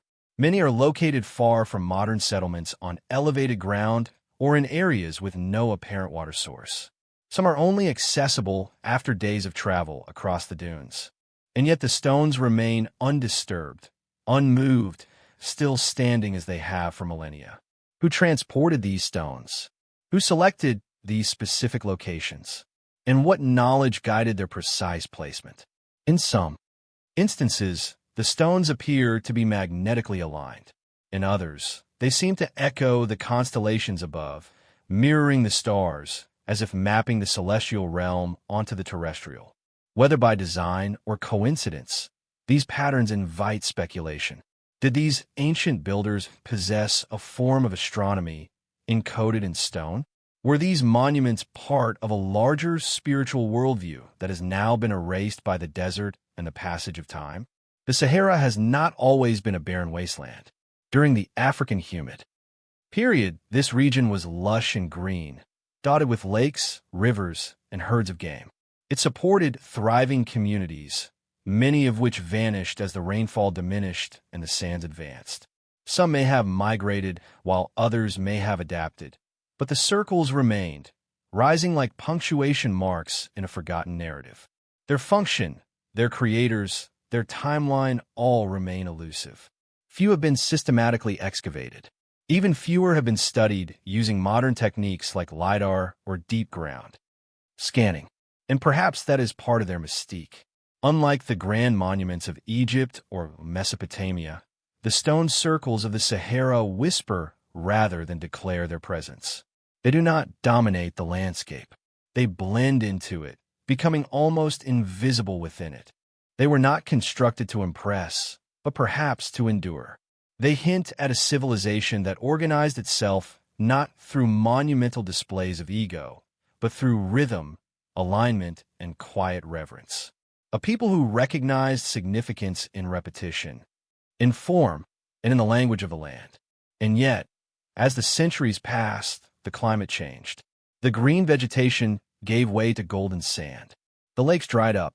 The wind became more intense. And whatever stories the stones once conveyed were buried. Today they wait, silent, weathered, partially obscured by sand. What was the meaning of these circles? Were they homes for the living or thresholds for the dead? Did they mark the stars, the seasons, or was something even more profound? A worldview, an unseen map, a memory we may never fully know. But in a landscape stripped bare of noise, movement, and distraction, the stones continue to speak. Not in words, but through their presence, their placement, and their mystery. And as we gaze across the endless horizon of the Sahara, we are left with a single quiet question. What ancient hands laid these stones? And what truth were they attempting to leave behind? The Roman dodecahedrons. From the silent circles scattered across the Sahara, ancient stones aligned with the sky and earth, we now shift our attention to something smaller, stranger. Not found in deserts or beneath dense jungle canopies, but unearthed in quiet fields and forgotten Roman outposts. Objects that resist categorization, that seem simultaneously practical and ceremonial, ordinary and otherworldly. The Roman dodecahedrons, small hollow objects crafted from bronze, featuring 12 pentagonal faces, each pierced by a circular hole and knobs at each corner. No two are exactly alike. Some are simple in design, while others are intricately crafted, ranging in size from that of a golf ball to a grapefruit. Their symmetry is unmistakable, yet their purpose remains unknown. Over 100 of these dodecahedrons have been discovered across northern and western Europe and regions that were once under Roman control: Britain, France, Germany, the Netherlands, Hungary, and they consistently appear in the same peculiar pattern. They are found far from the political center of the empire, not in Rome, Athens, or Alexandria, but on the frontier. But what was their intended use? No ancient Roman text mentions them. No inscription provides an explanation. They are never found with accompanying documentation or diagrams. And yet, they continue to surface within layers dating to the Roman era, often alongside coins, pottery, and tools. Everyday objects of known function are found next to something inexplicable. Some have been discovered within military camps, others near temples, and a few even in burial contexts. And while we know they were produced during the Roman period between the 2nd and 4th centuries AD, their purpose remains a mystery. Over the years, countless theories have been proposed. Some suggest that the dodecahedrons were measuring devices used to calculate distances or sizes based on the varying diameters of the holes. Others hypothesize that they were surveying tools, assisting Roman engineers in the construction of roads or aqueducts. However, the absence of wear, the irregularity of the hole sizes, and the lack of standardization diminish the credibility of these ideas. Could they have been astronomical instruments used to track celestial events or alignments? The pentagonal geometry and hollow structure have led some to speculate about their role in marking the equinoxes, solstices, or phases of the moon. But again, there is no concrete evidence to support this. More speculative suggestions are abundant. They have been proposed as candle holders, spools for knitting gloves, gaming dice, religious artifacts, or status symbols. Some even believe they were tools used in divination rituals, practices that we can no longer reconstruct. Objects pass between priests and individuals seeking guidance, with the holes symbolizing gateways to unseen realms. A theory that is gaining traction posits that the dodecahedrons may have been part of a localized religious practice, a cult that is unknown to us, possibly confined to the northern provinces of the Roman Empire. Their discovery in temples and graves suggests a symbolic use. The knobbed corners perhaps were not merely decorative, but held significance, serving as points of contact for fingers or markers for orientation. Their emptiness may have been intentional, a form designed to suggest the absence of form. And then there is the question of their disappearance. After the 4th century, no new dodecahedrons are found. The practice or the knowledge vanishes as if a ritual was abandoned, a craft forgotten, a need that no longer existed. Why did this occur? Was it the spread of Christianity replacing older traditions with new doctrines, a broader cultural shift, or something more subtle, a loss of local identity in the face of imperial change? In many ways, the dodecahedrons serve as a reminder of the fragility of knowledge. They illustrate how easily, even within a literate and extensive empire like Rome, a single artifact can defy explanation, survive the decline of empires, but lose the memory of its meaning. Modern reproductions have attempted to understand their function. Some enthusiasts have used replicas to project light through the holes, suggesting a potential role as optical devices. Others have used 3D printing to create models, threading yarn through them, or placing candles inside, hoping that their function will become apparent through their form. But the truth remains elusive. We are left with an object that defies classification, too complex to be accidental, too consistent to be meaningless, and yet too mysterious to be understood. What kind of culture would craft such precise geometric forms and leave no record of their use? What kind of empire would forget not only how an object worked, but why it was created in the first place?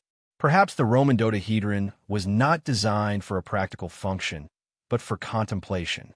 Perhaps its mystery is its very purpose, a puzzle offered to time, a question posed across centuries. Because when we hold one in our hands, cold, hollow, and silent, we are reminded of something that ancient cultures understood well, that not all knowledge is conveyed through written text. Some is encoded in shape, in space, and silence.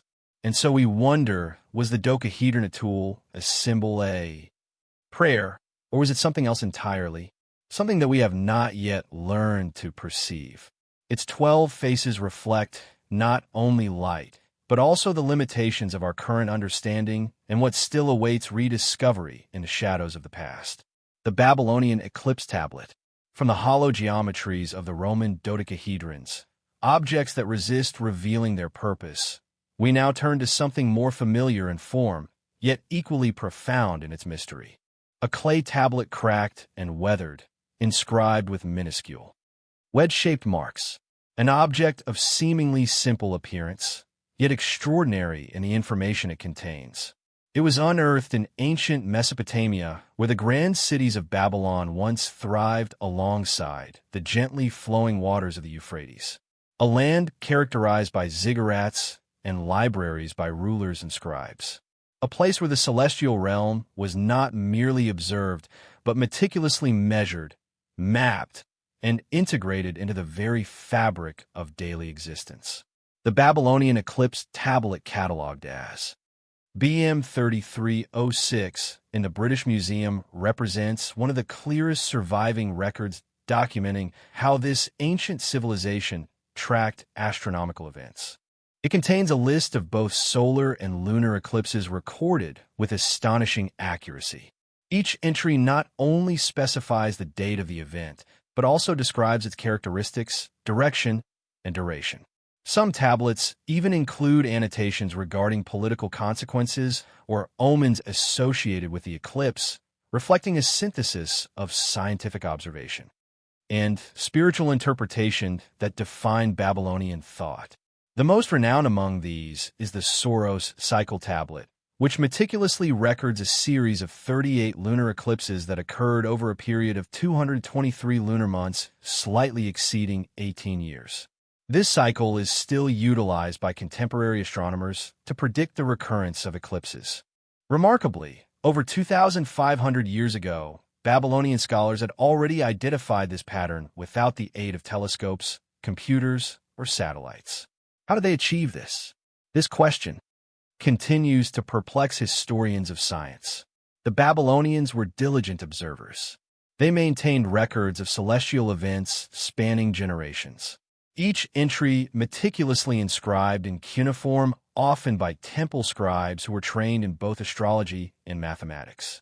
Nevertheless, the level of sophistication required to identify and track the Saros cycle is truly extraordinary. Was it purely based on empirical observation refined through centuries of dedicated skywatching? Or did they possess a conceptual model of the cosmos that was more advanced than we currently acknowledge? Some scholars propose that they employed a form of protriometry utilizing geometrical calculations inferred from planetary movements to predict when eclipses would occur.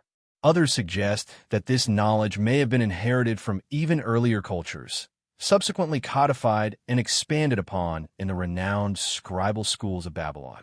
And yet, beyond the technical brilliance, there lies a deeper significance. To the Babylonians, an eclipse was never merely a physical phenomenon. It was regarded as a sign, a message, a warning. Lunar eclipses were often interpreted as omens portending events concerning the ruler. Solar eclipses were viewed as portents of upheaval, disease, or warfare. The sky was not simply a backdrop. It was an active participant in the affairs of humanity. In one tablet, an eclipse is followed by a record of famine. In another, a king dies. While these connections may be coincidental, the belief in their significance was deeply ingrained. The heavens and the earth were believed to move in harmony, and to disregard the signs was to invite disaster. This is where the mystery intensifies. While numerous ancient cultures observed the celestial bodies, the Egyptians with their star clocks, the Mayans with their calendars, it is in Babylon that we observe the first clear synthesis of astronomy and prediction. A form of scientific inquiry not rooted in physical exploration, but in the recognition of patterns and rhythms, in the assignment of meaning. And one cannot help but ponder, was it merely pattern recognition, or was there something more profound at play? Some researchers have noted that Babylonian astronomical texts occasionally describe the behavior of the moon with remarkable abstraction, referring not only to its visible motion, but also to its ideal motion. They envision the moon's trajectory not simply as it appeared, but as it should appear in a perfect theoretical model.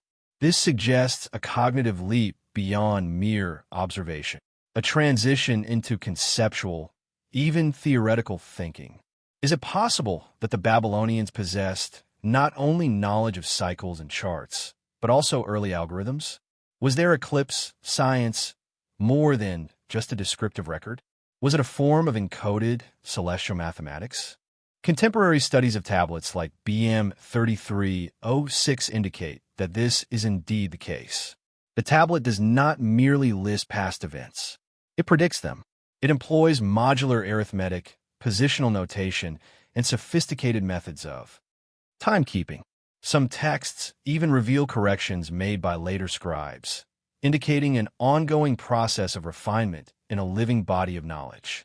And yet, despite this remarkable intellectual achievement, the full extent of their system remains unclear. Many tablets are fragmented, and others have not yet been translated. Some may still be buried beneath the soil of Iraq, fragments of lost libraries awaiting discovery. Therefore, what other knowledge did they possess? What other cycles, what other patterns might be encoded within the tablets that we have yet to decipher? And is it possible that even today, modern astronomy owes more to the Babylonians than we currently comprehend? The Babylonian eclipse tablet is more than just an artifact. It is a gateway into a way of thinking that perceived the night sky not as an enigma, but as a comprehensible map, a mind that tracked the movement of shadows across the moon and discerned within them not chaos, but rhythm, predictable laws, warnings, and perhaps a deeper understanding. We may never know the names of the scribes who meticulously etched these patterns into clay, but their voices endure not in sound, but in the orbits of celestial bodies, in the play of shadows, in the rhythmic cycle of the moon's passage across the sun.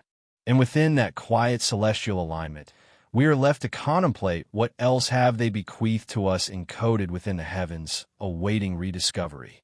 The library of Ushur-bani-pal, from the clay tablets of Babylon that foretold eclipses with uncanny accuracy, we now trace a path northward into the heart of ancient Assyria. There in the city of Nineveh, beneath layers of ash and ruin, archaeologists made a discovery that few had dared to imagine. A lost royal library not consisting of scrolls, but of tablets. Thousands of them cracked and charred, yet miraculously preserved. This is the library of Ushur-bani-pal, the oldest known library in the world. Hidden beneath what is now northern Iraq, the ruins of Nineveh remained silent for centuries. Buried after the fall of the Assyrian Empire around 612 BC, when the invading Babylonians and me ravaged the city, they set fire to the palaces, temples, and archives. Clay tablets, which are typically fragile, were inadvertently hardened by the intense flames. However, in a peculiar twist of fate, the fire that destroyed the city inadvertently preserved its intellectual heritage. When British archaeologist Austen Henry Leard commenced excavations of the site in the mid-19th century, he unearthed an astonishing collection over 30,000 cut uniform tablets and fragments, all constituting a royal archive curated under the reign of King Ashurbanipal, the last prominent ruler of Assyria. Ashurbanipal was not an ordinary monarch. He styled himself king of the world and king of the four quarters, but he also possessed scholarly interests. He was literate in both Sumerian and Akkadian. He surrounded himself with scribes and scholars, and he decreed that the knowledge from his empire and preceding civilizations be collected and preserved. And what was preserved is truly extraordinary. Among the tablets are records of royal correspondence, astronomical calculations, legal decrees, medical texts, ritual instructions, myths, omens, dictionaries, and even magical spells. And then there's the Epic of Gilgamesh, the oldest known work of literature, discovered not in a dusty chamber of scrolls, but buried within the ashes of Nineveh, inscribed on clay. The library of Ashurbanipal was more than a simple archive. It was a repository of collective memory, a treasury of human thought. However, it was also curated with deliberate intent. Texts were copied from older sources, some of which were already ancient by the time they reached Nineveh. Others were translations compiled from distant regions of the empire. A few were marked with curses warning any future ruler against tampering with or removing the knowledge contained within. And yet, despite its extensive scope, the library still conceals secrets. Not all of the tablets have been fully deciphered.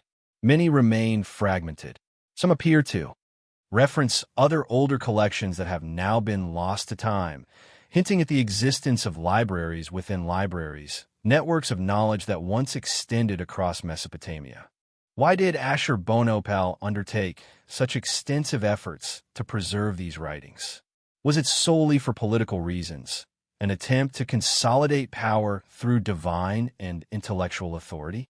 Or did he believe, like the Babylonians, that knowledge itself was a powerful force capable of influencing destiny, healing the body, and protecting the state? Some scholars propose that the library also served a ritualistic function. Omens, incantations, and dream interpretations were housed alongside administrative texts. It was possible to consult the stars and the gods within the same physical space. Did the library function as a spiritual engine for the empire? Its vital force hidden behind walls of clay and script. And what about the fire? While the destruction of Nineveh was a brutal event, the burning of the library represents both a tragedy and a paradox. Had it not been for the flames, the tablets might not have survived the passage of time. Their temporary exposure to intense heat rendered them permanently durable. However, the fire also scattered the collection, fragmented the tablets, obliterated contextual information, and consumed the wooden cataloging systems. Today, much of the library exists as a puzzle of fragmented pieces. Can the complete library ever be reconstructed? Ongoing efforts by the British Museum and other institutions have successfully reassembled numerous texts, but thousands remain only partially translated. Some tablets suggest the existence of scientific and philosophical knowledge that has been lost to modern understanding, including texts on metallurgy, alchemy, and cosmology. Were these remnants of earlier, more profound knowledge, or simply the intellectual endeavors of a distant empire distorted by the passage of time?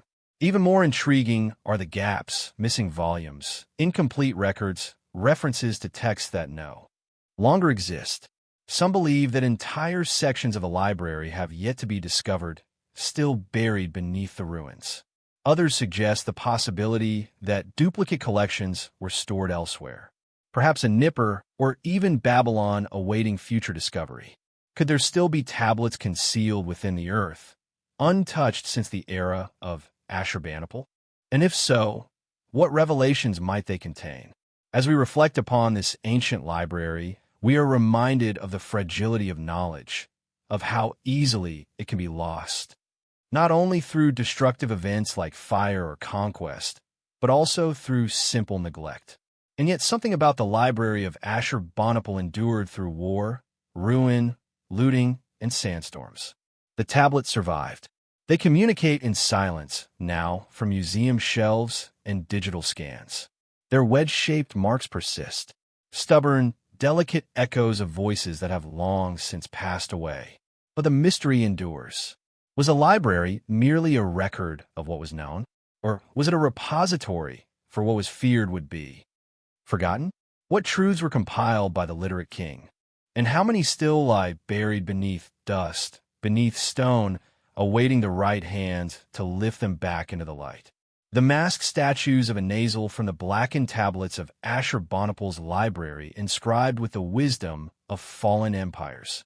We step even further back in time, beyond the age of writing, beyond the earliest cities, into a world characterized by stone, earth, and ritual. A time when memory was preserved not through written words, but through faces. Buried beneath the dry hills just outside the modern city of Amman, Jordan, lies the Neolithic site of a nasal, a settlement over 9,000 years old. Long before the construction of the pyramids, long before the emergence of Sumerian civilization, people resided here in homes constructed from mud brick, cultivating crops, raising animals, and intentionally shaping the landscape. However, what they left behind beneath the floors of their dwellings has perplexed and captivated archaeologists. Since their initial discovery in the 1980s, dozens of human figures, some depicted standing, others kneeling, were crafted from lime plaster and reeds.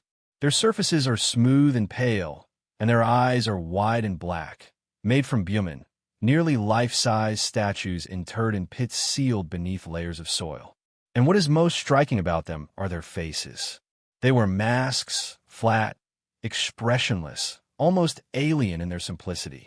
The facial features are stylized: thin lips, narrow noses, oversized eyes, and blank stares. Some statues are depicted with two heads.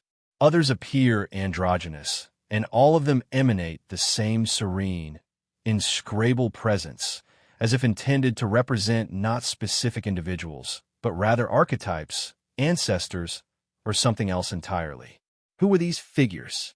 Were they deities, gods sculpted by the hands of early humans out of reverence or fear? Were they representations of the deceased, their likenesses preserved long after their physical bodies had perished? Or were they masks symbolizing not just a physical covering for the face, but also the very essence of identity, barriers between this world and another? Mainstream archaeological interpretations suggest that the statues may have been part of an ancestor cult created for ritualistic purposes and subsequently deliberately buried after their use. Similar traditions have been observed throughout the ancient Near East, where the skulls of the deceased were sometimes plastered and painted preserved in shrines or beneath homes. However, the statues found at Archaeological extend far beyond mere decoration. They represent complete bodies meticulously sculpted with considerable effort, care, and deliberate purpose. And they were evidently not intended to be displayed for extended periods. Each statue was constructed from a fragile material, a mixture of lime plaster applied over a core of bundled reeds. Once completed, they were not exhibited in public spaces. Instead, they were buried, concealed within specially excavated pits, often in groups. Some sets include figures representing children, adults, and ambiguous forms positioned side by side, suggesting a narrative that we no longer comprehend. Why create such lifelike representations only to immediately enter them? Were they integral to a sacred ritual, a cycle of birth, death, and regeneration? Or did they symbolize something even more abstract? Spirits, archetypes, or mythical ancestors whose presence was to be invoked and then returned to the earth? No written language from this period has survived to provide interpretative guidance. No myths, no legends. Only the statues themselves and the deliberate manner of their burial.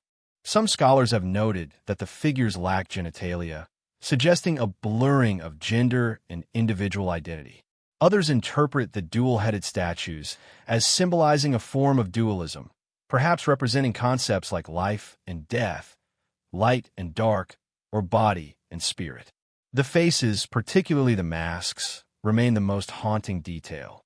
They do not convey happiness or sadness. They do not seem to express emotions in a way that is familiar to us, and yet they appear watchful, patient. They seem to be waiting. Are these the earliest portraits in human history? Or are they not portraits at all, but rather vessels? Could the masks symbolize a transformation, a transition between the human and the divine, between individual personhood and something beyond? The inhabitants of a nasal lived during a pivotal period in human development when nomadic lifestyles were giving way to permanent settlements, when agriculture was reshaping the landscape, and when spiritual beliefs began to manifest in more complex symbolic forms. In such a context, these statues may have represented an early attempt to understand the essence of being human, to embody the intangible, to give form to that which is invisible. However, we can only speculate. The site itself continues to yield new discoveries. Beneath homes and communal areas, more statues and figurines have been found, each intentionally buried. Some suggest that there may have been a designated area for sculpting, a kind of sacred workshop where clay and reeds were imbued with meaning. And yet, like many Neolithic sites, a significant portion of a nasal has already been lost. Urban expansion has encroached upon large areas of the ancient settlement. What remains is fragile, meticulously preserved in museums and beneath protective excavation shelters. In the deeper meanings behind the statues, the rituals, the narratives, the beliefs remain elusive. Nevertheless, they communicate not through language, but through form. They invite us to envision a world without writing, where understanding was conveyed through gestures, symbols, and ceremonies. A world where the face was not merely a reflection of the individual self, but a bridge to something greater. Thus we are left with these questions. Were these masked statues offerings embodiment of memory or warnings? Were they representations of deities or the very first mirrors of our own being? And why, after shaping them with such care, were they interred as if to remain in perpetual slumber? Perhaps the people of Archaeological believe that certain things should not be left above ground, that there is power in concealment, that memory, like the face hidden behind a mask, sometimes reveals more through silence than through explicit expression. Whatever their original purpose, the statues persist, still watchful and in their inherent mystery, more alive than ever. The elongated skulls of Peru. From the quiet gazes of the masked statues found at Archaeological, faces frozen in enigmatic expressions and buried beneath the Neolithic soil, we now embark on a journey to the high arid plateaus of South America. This is a land marked by ancient lines etched into the landscape, steeped in mythology, and home to one of archaeology's most peculiar enigmas, the elongated skulls of Peru. Discovered across burial sites extending from the coastal deserts of Paracas to the highlands of Cusco and the Sacred Valley beyond, these human skulls are distinctly different from others. They exhibit an unnatural length, a sloping back, and a dramatic elongation backward into conical shapes, sometimes nearly doubling the cranial volume of an average skull. And yet, these are not modern fabrications. They are genuine artifacts. Thousands of them have been unearthed, dating back as far as 2000 BC, preserved by the dry soil and burial chambers of pre-Incan civilizations. Upon initial inspection, the effect is striking, almost appearing alien. Hollow eye sockets lie beneath exaggerated foreheads, and cheekbones are cast in shadow beneath a sloping dome of bone. And while some might initially perceive them as deformities or even products of fantasy, they are indicative of a deeply ingrained tradition, a cultural practice that was passed down through generations. This process is known as cranial modification or intentional cranial deformation. It involves the practice of binding an infant's head with cloth or wooden boards during the earliest months of life, while the bones are still soft and pliable. Over time, the skull reshapes, adopting elongated or flattened forms depending on the desired outcome. This practice was not exclusive to Peru. Variations of cranial modification have been observed across the globe from ancient Egypt to the Huns of Central Asia, from the Pacific Islands to indigenous tribes in North America. However, in the Andean region, this practice attained an unparalleled degree of consistency and complexity. Why was this done? What did the people of ancient Peru perceive in this elongated shape? Was it a symbol of aesthetic beauty, social status, or divinity? In Paris, one of the earliest and most renowned sites where elongated skulls have been found, the burials often indicate a high social standing. Elaborate textiles, fine pottery, and well-constructed tombs surround the bodies. This suggests that the practice may have denoted elite status, possibly including roles such as priesthood or royalty. In some cases, entire family lineages appear to have continued this tradition. Their children's physical forms shaped not only by genetics, but also by deliberate design. Yet, the story does not end with cultural custom. Some of the skulls from Paracas exhibit anomalies that have fueled deeper scientific curiosity. Unusually large cranial capacity, the absence of the sagittal suture, a joint that typically separates the two parietal bones of the human skull, and increased bone density, features that some claim cannot be fully explained by binding alone. While the majority of researchers maintain that these differences fall within the range of natural human variation, others ponder whether there might have been another reason behind the modification. Was the shape intended to imitate something that was observed or remembered? Fringe theorists have suggested that the elongation was an attempt to emulate deities, celestial beings, or ancestral figures from a remote past. Others go even further, proposing that the earliest elongated skulls may not have been artificially modified at all, but rather are indicative of a now extinct hominid lineage or a forgotten race. Mainstream archaeology strongly refutes these claims. DNA analysis conducted on remains from Praz has confirmed that they are fully human, with genetic markers consistent with ancient Indian populations. From this perspective, the practice was cultural, not biological. However, the question persists: why would multiple geographically isolated cultures around the world engage in the same practice?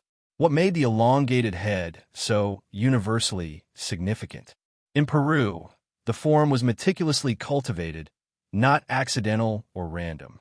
Different styles existed: flat, conical, annular. Some skulls were accompanied by facial tattooing, while others had jewelry inserted into the ears or nose. These were not simply individuals. They were living embodiment of identity, belonging, and perhaps transformation. To reshape a child's skull is to literally alter their appearance to the world. It is an irreversible declaration, one that signifies this person is distinct, chosen, set apart. Could the elongated skulls have marked the boundary between the sacred and the secular, between the rulers and the ruled, or between the earthly realm and the divine? Archaeological evidence indicates that the practice gradually declined.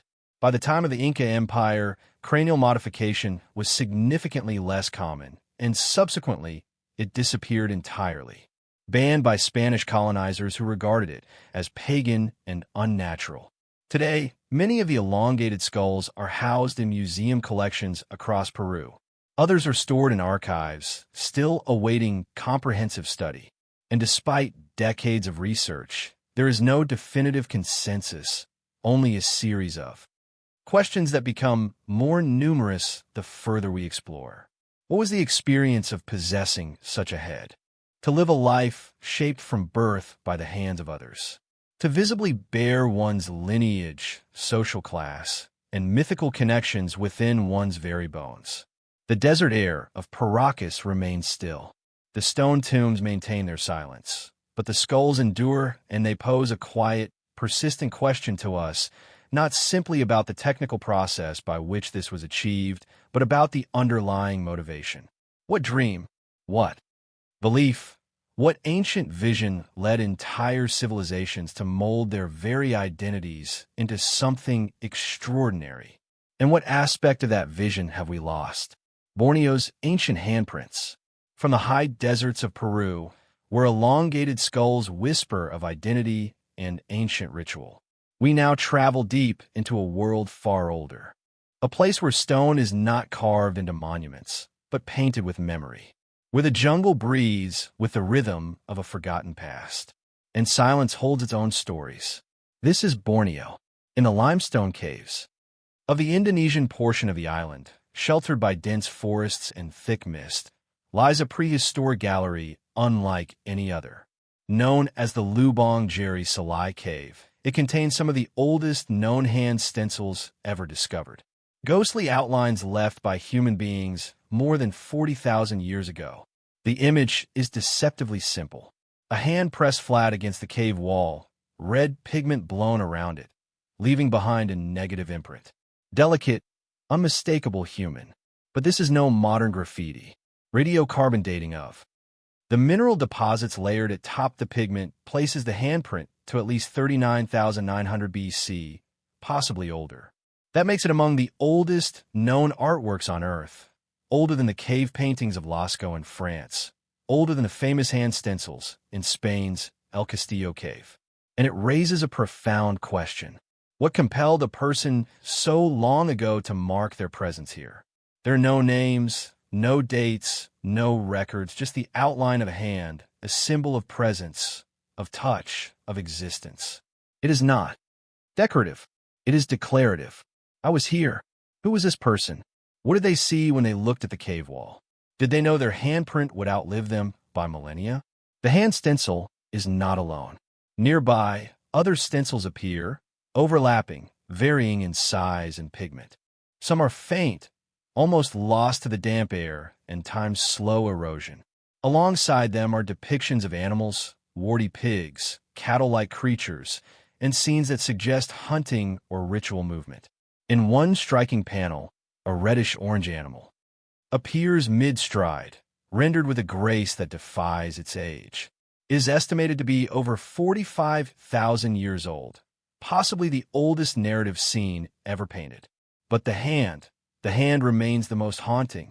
Mainstream archaeology interprets these stencils as part of early symbolic behavior, a reflection of cognitive evolution, the emergence of abstract thought and artistic expression, a sign that Homo sapiens, already dispersed across the islands of Southeast Asia, were developing the same symbolic systems as their distant cousins in Europe and Africa. And yet there's something more here, something that resists simple categorization. Why a hand? Why not a drawing of the body or the face? Why not tools or animals alone? Perhaps the answer lies not in what the hand represents, but in what it does. The hand reaches, touches, creates. Is the tool through which humans shape their world and communicate without words. By placing their hand on the wall, the artist, if we can call them that, was doing more than decorating. They were claiming, anchoring themselves to a specific place in time and space, forming a bridge between the self and the environment, a moment frozen in ochre and stone. Some researchers suggest these stencils may have held ritual significance, part of initiation rites or spiritual ceremonies. The act of leaving one's mark might have been a rite of passage, a way to connect with ancestors or invoke protection from unseen forces. Others wonder if the hands were offerings, prayers left in pigment, symbols of survival in an uncertain world. In certain indigenous traditions today, similar acts endure. Hands pressed in paint onto rock, not for art, but for communion with land, with spirit, with the unbroken line of ancestry. Could the people of Borneo so long ago have shared that instinct? And then there is the silence. For tens of thousands of years, these prints lay undisturbed, hidden behind forest and stone. The person who left them could never have imagined a future where strangers from across the globe would gaze upon their mark, trying to understand what it meant. That gap between intent and interpretation is where mystery lingers. What stories were told in these caves beneath flickering torchlight? What memories were painted before memory itself had a written form? The jungle around the caves remains thick and largely unexplored. Other chambers may still lie hidden, their walls untouched since the Ice Age. If there are more prints, more scenes, what might they show? A birth, a hunt, a death, a vision. What if these images are not just signs of art, but signs of something deeper? A worldview, a cosmology, a language not of words, but of forms. We often look at these markings and see the past. But what if they were looking forward through pigment and stone to us? The handprint in Borneo is not a relic. It is a presence, one that asks no question and yet inspires many. Who left it? Why here? And what do they hope would remain? In a world that changes endlessly, this quiet gesture, this ancient silhouette of a hand endures. And perhaps in that endurance, it tells us something we've forgotten. That long before history, before cities and kings and writing, someone paused, pressed their hand to stone, and chose to be remembered. The Roman surgeon's toolkit, from a handprint on a cave wall in Borneo, one of the earliest expressions of human presence. We now shift forward in time and across continents to the tiled floors and stone walls of a Roman outpost on the Adriatic coast, a place where art, science, and empire converged, and where in a quiet corner of a ruined house, something remarkable was left behind. A surgeon's toolkit. It was discovered in the house of the surgeon, an excavated structure in the ancient Roman city of Rimini, Italy. Buried beneath layers of debris and ash, this small room once belonged to a man of uncommon skill. Inside, archaeologists unearthed over 150 delicate instruments, some of them eerily similar to tools found in modern hospitals. Bronze scalpels with replaceable blades, bone levers, forceps, catheters, needles, probes, hooks, a speculum, even a small cupping vessel for drawing blood or extracting toxins. Every item was precisely crafted, carefully designed, tools not of war, but of healing. And they raise a simple, yet profound question. How advanced was Roman medicine really? For centuries, the image of Roman healthcare has been shaped by battlefield surgery, crude herbal remedies, and bleeding rituals.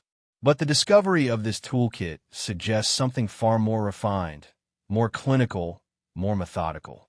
A world where anatomy was studied, procedures were standardized, and healing was an art guided by observation. The instruments themselves are intricate. Some are hinged, others notched or ridged for grip. The scalpels, in particular, show signs of interchangeable parts, evidence of modular design.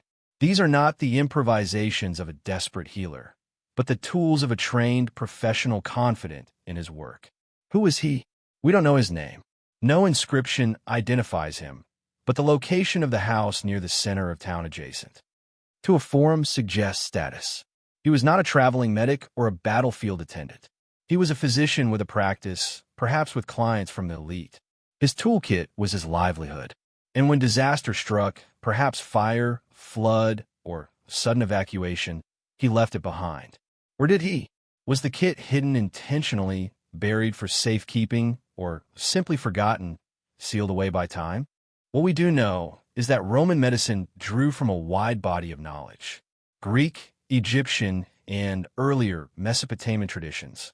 Figures like Galen and Hippocrates left treatises on the humors, on surgery, on diet and disease. But beneath those lofty texts were the daily practices of men like the one who owned this toolkit. Quiet surgeons whose work never made it into history books, but whose tools now speak for them. The Romans understood antisepsis in rudimentary form. They boiled instruments, used wine as disinfectant. They cauterized wounds and amputated limbs. Some procedures like cataract surgery or trepidation were performed with surprising precision. Patients were given herbal sedatives or opium-based mixtures to dull pain. Bones were set, bladders drained, tumors excised, and all of it with tools like these. But what's most fascinating is how little some of these instruments have changed. A Roman bone lever laid beside a modern one is nearly identical. The same with surgical hooks and clamps. The understanding of anatomy, though primitive by today's standards, was practical enough to guide delicate operations. So where did this knowledge come from? Some say it was trial and error, centuries of accumulated experience passed from mentor to apprentice. Others argue that a deeper, perhaps lost tradition of anatomical study once flourished, only to be suppressed or forgotten with the fall of the empire. And still others wonder, could Roman medicine have been more advanced than we assume? Could there have been procedures or insights lost to time, hidden in texts that didn't survive, or buried with doctors whose stories were never written? Fragments of ancient medical manuals hint at specialized knowledge. Wound classifications, surgical case studies, descriptions of internal organs with surprising accuracy. The remains of hospitals on Valetinaria within military forts suggest organized healthcare systems. Inscriptions and epitaphs speak of doctors skilled in opening the body and relieving suffering. Yet so much remains uncertain. Did these surgeons operate with genuine understanding, or were they guided more by experience than theory? Were these tools used to save lives, or merely prolong them under pain? And what of the surgeon himself? Was he celebrated, feared, revered? In ancient Rome, medicine held a strange position, respected, but not always trusted. Physicians were sometimes slaves, sometimes elites. Their success could earn them praise or suspicion. In the house of the surgeon, all that remains is the quiet order of the tools, lined and boxed, waiting. Perhaps he left in haste, meaning to return. Perhaps he died, and no one knew what he had left behind. Or perhaps he had already passed into myth, his name fading while his instruments endured. Today, these objects rest in museums, cleaned, cataloged, displayed under glass. But they still carry the weight of human contact, of touch, of blood, of healing. They remind us that the body was always a mystery, even to those who dared to open it. And they invite us to ask, what did Roman doctors know that we've forgotten? What cures? What ideas? What knowledge was buried with them? And in the silence of their tools, silent, sharp, and strangely familiar, what? Stories still wait to be uncovered? Pompeii's ancient pizza. From the cold precision of the Roman surgeon's instruments, silent witnesses to the inner workings of life and death. We move just a few hundred km south, and yet it feels like a world apart to a city once vibrant with sound and color, frozen in time by catastrophe, where daily life, ordinary and extraordinary, was captured in an instant beneath layers of ash. This is Pompeii, a city stopped mid-breath in 79 AD when the eruption of Mount Vuvia smothered its streets, its people, and its secrets beneath a pyrolastic shroud. But what survived was not just architecture or skeletons. It was glimpses startlingly vivid of Roman life as it was lived. And among the fresco and mosaics uncovered over the years, one image has recently stirred quiet curiosity. A painting small, precise, and at its center something familiar. A round flat bread, golden and garnished, resting on a silver tray. Around it, fruits, a pomegranate, a glass of wine. The composition is balanced, almost photographic, a still life rendered with exquisite care. And what immediately caught the attention of modern eyes was this. It looks like a pizza. This fresco was uncovered in 2023 in Adois near the ancient city's central intersection, a structure likely belonging to a wealthy merchant. The wall on which it was painted was part of a food-serving area, perhaps once a dining room or reception space. And while Romans did not have tomatoes or mozzarella or ovens that bake the way ours do, the image resonates. A circle of bread garnished, served as a centerpiece. But is it pizza? The answer depends on what we mean by that word. The ancient Romans certainly consumed flatbreads, round loaves baked on stones, often topped with herbs, oil, and sometimes cheese or preserved vegetables. In the satirical poetry of Horace, we find references to libum and placenta, baked doughs used in both religious offerings and casual meals. In the streets of Pompeii, fast food stalls known as thermopolia sold warm breads with various accompaniment, including olives, onions, and fermented fish sauces. So, while this fresco predates the invention of the modern Neapolitan pizza by nearly 1800 years, it's not wrong to see a distant culinary ancestor here. But why painted? Still life imagery, what the Romans called xenia or hospitality scenes, was a common theme in domestic decoration. These paintings often showed bountiful trays of food, wine, and offerings signaling abundance and generosity. But they were also symbolic, evoking themes of mortality, transiencies, and the pleasures of the senses. To eat was to live, to host was to be human. To serve a meal was to offer something of oneself. Could this painting then have been more than decoration? A coded message about generosity, or perhaps an emblem of status declaring the householder's access to fine ingredients, silverware, imported wine, or could it have been something simpler still? An attempt to preserve the beauty of a moment, to honor the mundane. In many ways, that is what Pompeii gives us. Not just stories of emperors and armies, but of bakers and diners, of children and kitchens, of bread on a plate. And yet, as with all things Pompeian, there is always more beneath the surface. Why was this particular food item chosen for depiction? Its simplicity is striking. It lacks the extravagance of some other Xenia frescoes. No roast meats, no overflowing platters, just a circle of bread, humble but central. Was it a regional specialty? A family favorite? A dish passed down through generations? Could it have held ceremonial significance, perhaps tied to household rituals, ancestral offerings, or seasonal feasts? Or is its power precisely in its ordinariness, a reminder that what matters most often lies in the everyday? That something as simple as bread, painted with care and preserved by disaster, can speak across millennia? And what of the unknown artists whose hand applied pigment to plaster 2,000 years ago? What did they see when they painted it? A meal, a symbol, a message? Or did they simply seek to honor the world they lived in, one plate at a time? Today, the so-called Pompeii pizza painting sits under protective glass, admired by scholars and tourists alike. It has become a point of fascination, bridging the ancient and the modern in a single quiet image. Not through monuments or myths, but through food, the most human of languages.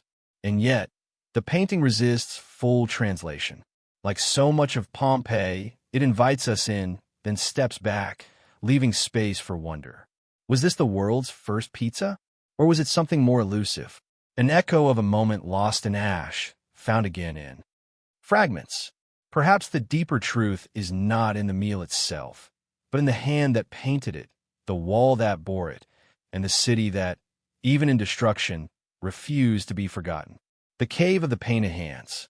From the quiet, still life preserved on a Pompeian wall, where a round loaf of bread becomes a symbol of hospitality and memory, we now travel far from the stone forms of Rome, far even from the cities of the ancient world, south across oceans and continents to the windswept plateaus of Patagonia at the edge of the known world. Here among barren cliffs and shifting light is a cave unlike any other. Cueva de las Manos, the cave of the painted hands.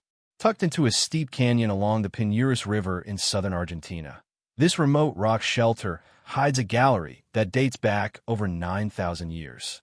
The name says it all. Its walls are covered layer upon layer with human handprints. Hundreds of them. Red, black, white, ochre, mostly left hands, mostly small, as though painted by young people or women, or perhaps by all children, elders, generations. The first time you see it, it's unsettling. Not because it's grotesque or violent, but because it's personal. These are not symbolic figures, not stylized gods or animals. These are human presences, unmistakable and immediate, not drawn, not imagined, pressed. Archaeologists believe the prints were made by blowing pigment through a hollow reed or bone tube, using the hand as a stencil. The result is a negative image, an absence made visible, a silent declaration, a gesture that echoes across time. But what did it mean? Was it a ritual of coming of age? A rite of passage? A way to mark territory, ancestry, belonging? Or were these prints a kind of communication? Names without words, signatures written in dust and breath. The cave doesn't offer easy answers. Alongside the handprints are depictions of guanacos, graceful camel-like animals native to the region, along with hunting scenes, zigzags, and abstract shapes. These are older than the handprints, suggesting The cave's function evolved over time. Perhaps it was once a hunting shrine, then a gathering place, then something more sacred. Still, even now, standing inside the cave, surrounded by dozens of overlapping hands, there's a strange feeling. Not that you're looking at the past, but that the past is looking at you. Who are these people? They lived before metal, before agriculture, before the great civilizations of the Andes. They were hunter-gatherers surviving in one of the most isolated and unforgiving landscapes on Earth. And yet, they created something enduring, something that still pulses with human intention. Archaeological studies have dated the earliest handprints to around 7,300 BC, with newer layers added over centuries. Some suggest the cave was used for over 3,000 years. That's longer than most civilizations last. Entire belief systems came and went. Yet here in this cave, the hands kept appearing. Why? What drew people back? Was it a sacred place, a site of memory, a cosmic threshold? The repetition of the image. The hand, always the hand, suggests it meant more than mere decoration. It was a symbol, yes, but also a ritual, a performance of identity, of connection, and perhaps of longing. Many of the hands show signs of physical difference, missing fingers, bent joints. Some interpret this as injury, others as gesture, a code, a language. Were certain finger positions meant to signal clan, rank, or story? Or were they simply the marks of people who lived hard lives? Mainstream archaeology has theories. The cave may have been a site of shamanic ritual, a place to commune with ancestors or spirits. The hands may have been a way to assert continuity, to say, I am part of this land, and this land is part of me. But the cave resists final interpretation. Like the oldest myths, its truth lies not in fact, but in atmosphere, in the stillness between ideas. And perhaps that's the point. The Cave of the Painted Hands is not about what we know. It's about what we remember and what we choose to leave behind. To press a hand against a stone wall and surround it with pigment is to declare existence. Not loudly, not boastfully, but quietly, permanently. There is no ego in these hands, no vanity, just presence, a moment, a breath, a decision to endure. And that leaves us with questions that science can't fully answer. Were these hands reaching forward or reaching back? Were they calling the spirits of the land? Or were they trying to speak to us? What would it mean to add one more hand? To place your palm next to theirs and feel, even for a moment, that across. 9,000 years, someone once stood where you now stand and chose to be remembered. The cave offers no reply, only silence and hands waiting. Norway's hidden Viking ship. From the windswept cave walls of Patagonia, where hands reach out to us from the edge of prehistory. We now travel north to a land of long twilight, black soil, and silent stones. A place where the past does not rise in ruins, but lies buried, waiting beneath fields that seem empty. This is Galestad in southeastern Norway, a patch of farmland near the Oslofjord, where for centuries nothing remarkable had been seen, just grass, tilled earth, and the passing of seasons. Until in 2018, a ground-penetrating radar survey revealed something extraordinary. A ship, long, elegant, hidden beneath just half a meter of soil. It was not the remains of a harbor or a coastal wreck. This vessel was deliberately buried in land beneath a mound that had since eroded away. A Viking ship placed beneath the earth over 1,000 years ago. Not to sail seas, but to ferry someone into the afterlife. Roughly 65-foot FFT in length, its outline emerged from the radar scans with eerie clarity. The central keel, the ribs, the tapering ends, all of it preserved in shadow, invisible from above, yet unmistakable. It was a burial, the kind reserved for nobility or someone of profound significance. Who was laid to rest inside? That remains unknown. Nobody has yet been found, but the ship was accompanied by traces of long houses, feasting halls, and other burial mounds, suggesting this was once a sacred site, a Viking Age complex of power, ritual, and memory. What kind of person was granted a ship for a tomb? In Viking culture, such burials were rare, reserved for kings, chieftains, or warriors of high esteem. And yet, these ships were more than just symbols of status. They were metaphors for life, for death, and for the voyage between the two. To be buried in a ship was to continue the journey, to cross into the unknown with dignity, with purpose, with honor. The ship beneath the Yalisad. Field speaks to that belief. It is not merely a grave. It is a declaration. And yet, this one lay hidden for over a millennium. Why was it forgotten, concealed, or simply consumed by time and weather? We know that many Viking burial mounds were destroyed during Christianization, flattened, reused, or quietly erased. Could this have been part of that sweeping shift? A memory intentionally buried. Archaeologists moved quickly. By 2020, a full excavation was underway. What they found beneath the soil was delicate. Partially. Decayed wood, iron rivets, outlines of structure. The ship had suffered from rot, but its shape endured, impressed into the soil like a negative image. A ghost, iron nails, a possible grave chamber, fragments of weapons and gear, but no treasure, no body. Had the grave been looted, or was the absence itself intentional? Speculation began to grow. Could this be the grave of a Viking queen? Some burials of high-status women have included ships, weapons, and symbols of command. Or was this the resting place of a king whose name no longer survives? Perhaps a sea raider, a poet warrior, a leader of a forgotten tribe. And if so, why here? Yellowwad is not remote, but it is quiet. Tucked in land near the ancient roadways of the U.S. region, close to rivers, close to trade routes, a land of transitions. Perhaps that's what drew them to be buried, not in isolation, but at the crossroads of movement and memory.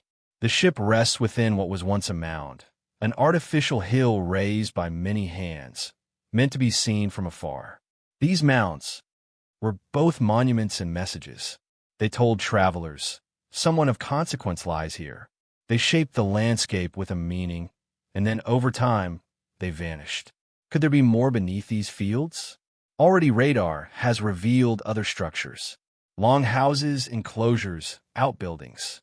Was this a royal estate, a ceremonial center, a place of pilgrimage or seasonal gathering? Or could it be something even older, even deeper? Some theorists have proposed that Viking burial mounds were often placed at top. Sites of earlier ritual significance. Pre-king sanctuaries, Bronze Age temples, or Neolithic settlements. A layering of sacred space, one culture atop another. If so, the ship burial at Galisad may be only the most recent layer in a story stretching back thousands of years. And what of the ship itself? Its design is consistent with Viking-era construction, curved prow, shallow draft, clinker-built hull. These were ships made for both rivers and sea for exploration, trade, and conquest. Some bore warriors across the North Sea. Others brought settlers to Iceland, Greenland, even North America. But this one went nowhere except downward into the earth. Its final voyage not over water, but into myth. Today, the ship has been removed, conserved, studied. But its presence still haunts the field where it lay, and the questions remain. Who was buried here? Why was her story lost? And how many more ships still rest hidden beneath quiet ground? Mute testaments to lives once lived at the edge of the known world. The field is still, the sky is wide, and beneath the soil, history waits. Not lost, but sleeping, waiting for the right hands, the right eyes to find it again. The Singing Pyramid of Chichen Itza. From the green pastures of Norway, where a Viking ship once slumbered beneath the earth, we now move to the sun-soaked jungles of the Yucatan Peninsula. Here vines twist through limestone ruins, and beneath the dense canopy, the past rises not as a whisper, but as a song. This is Chichen Itza, one of the most celebrated and enigmatic cities of the ancient Maya. Its towering step pyramid known as El Castillo, or the Temple of Kulkin, stands at the heart of the complex with 4 sides of 91 steps, each plus a single top platform. The pyramid contains 365 steps in total, mirroring the solar calendar.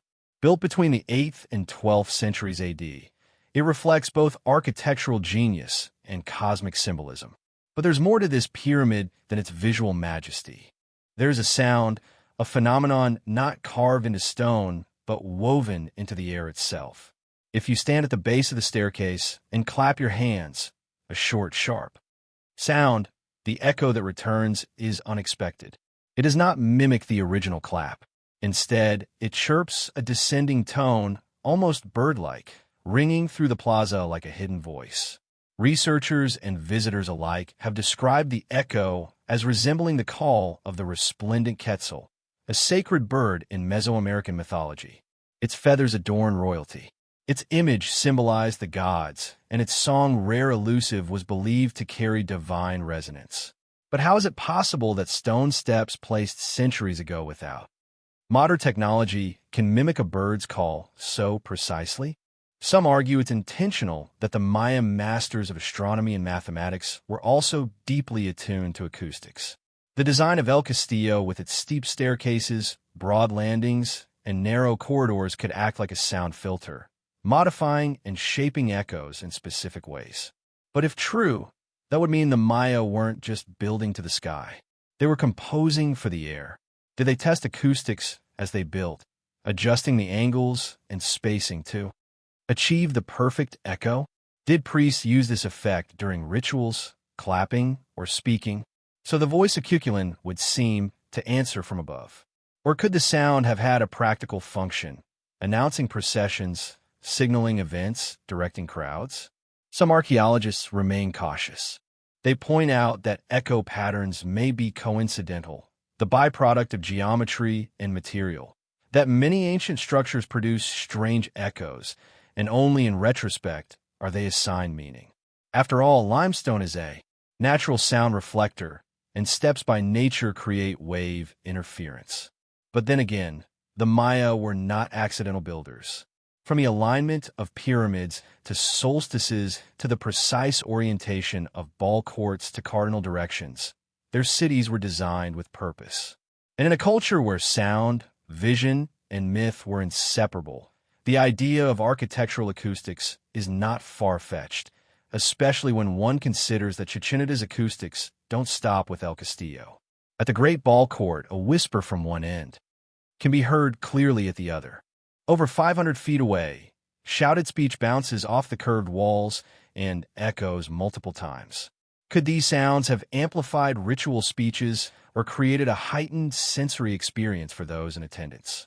And if the ball court speaks and the pyramid sings, what else in Chichen Itza listens?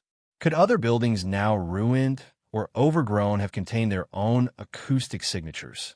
Did priests, astronomers, and rulers understand the power of sound and ritual space? More intriguingly, did the people believe that the gods themselves spoke through echo?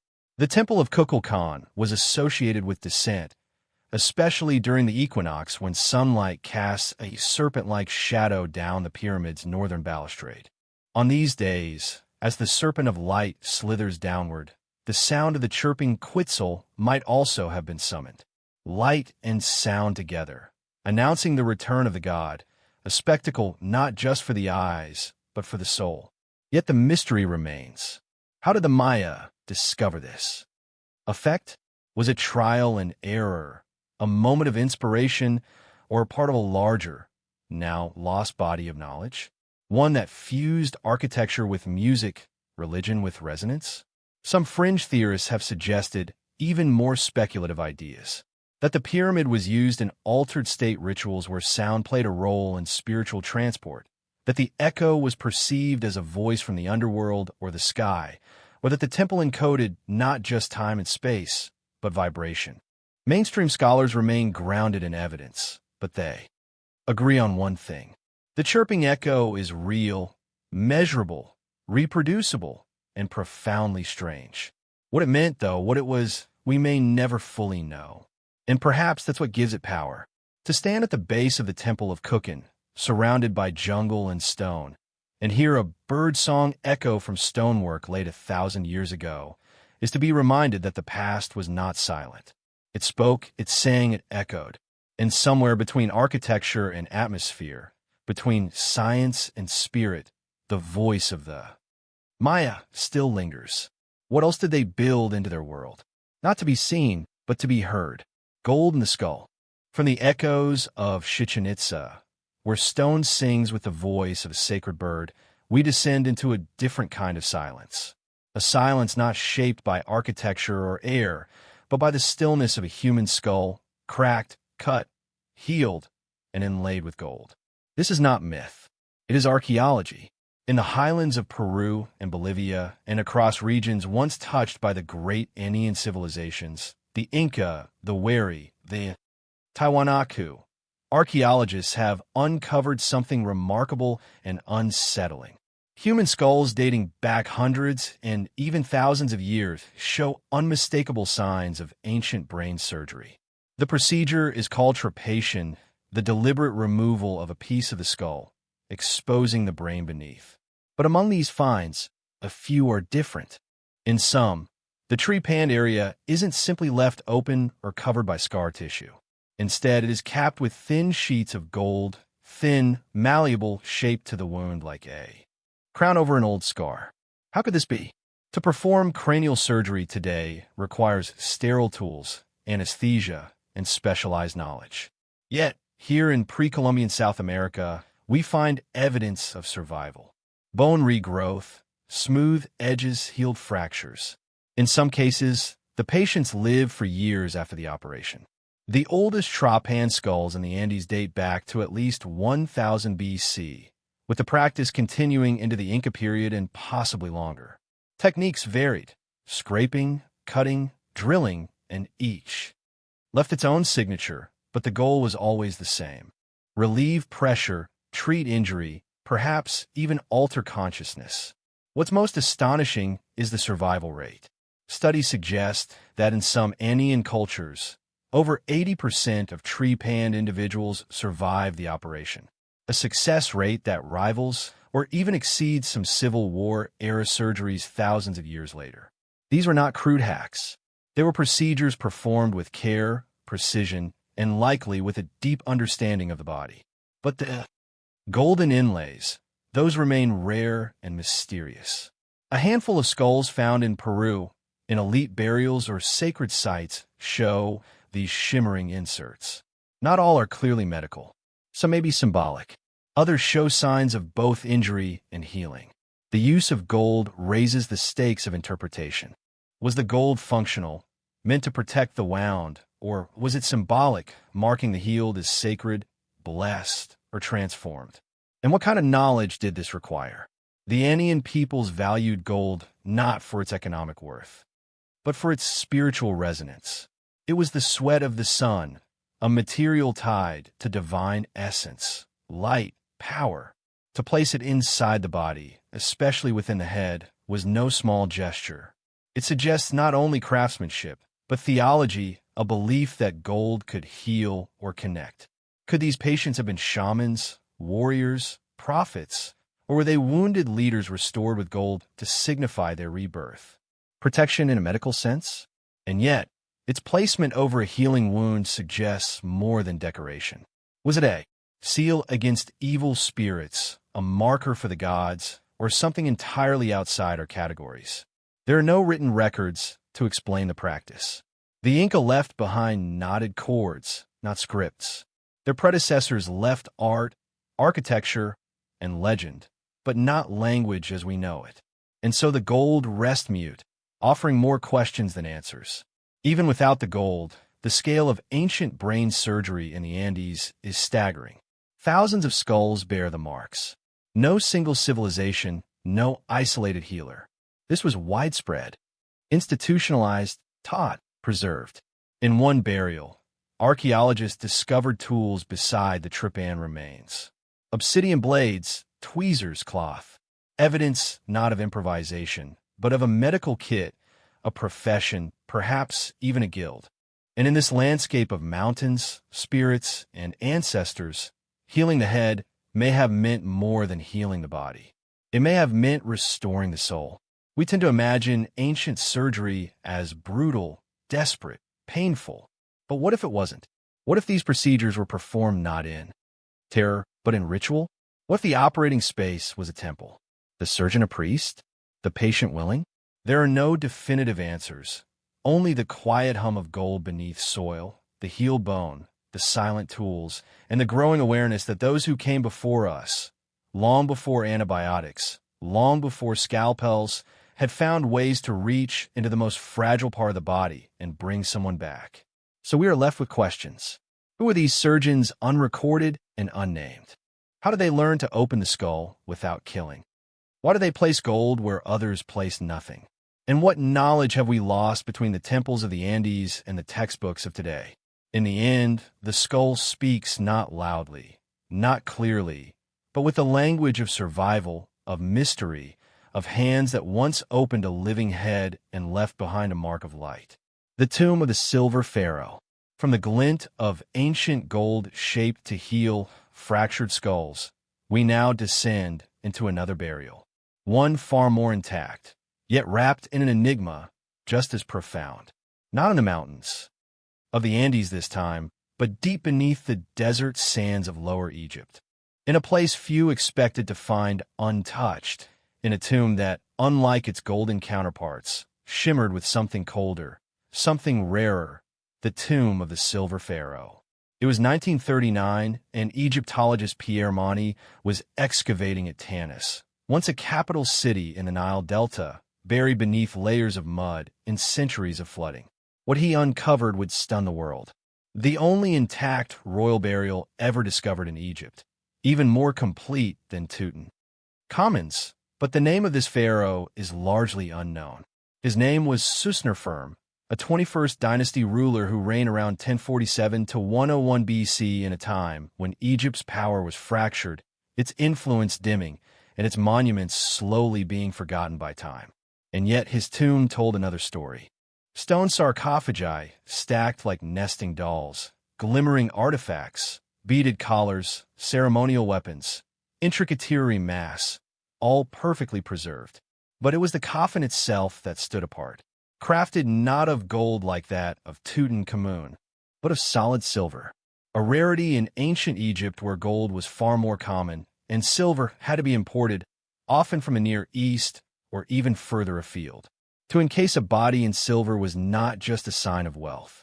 It was a message, a mystery. Why silver? The ancient Egyptians associated gold with the flesh of the gods.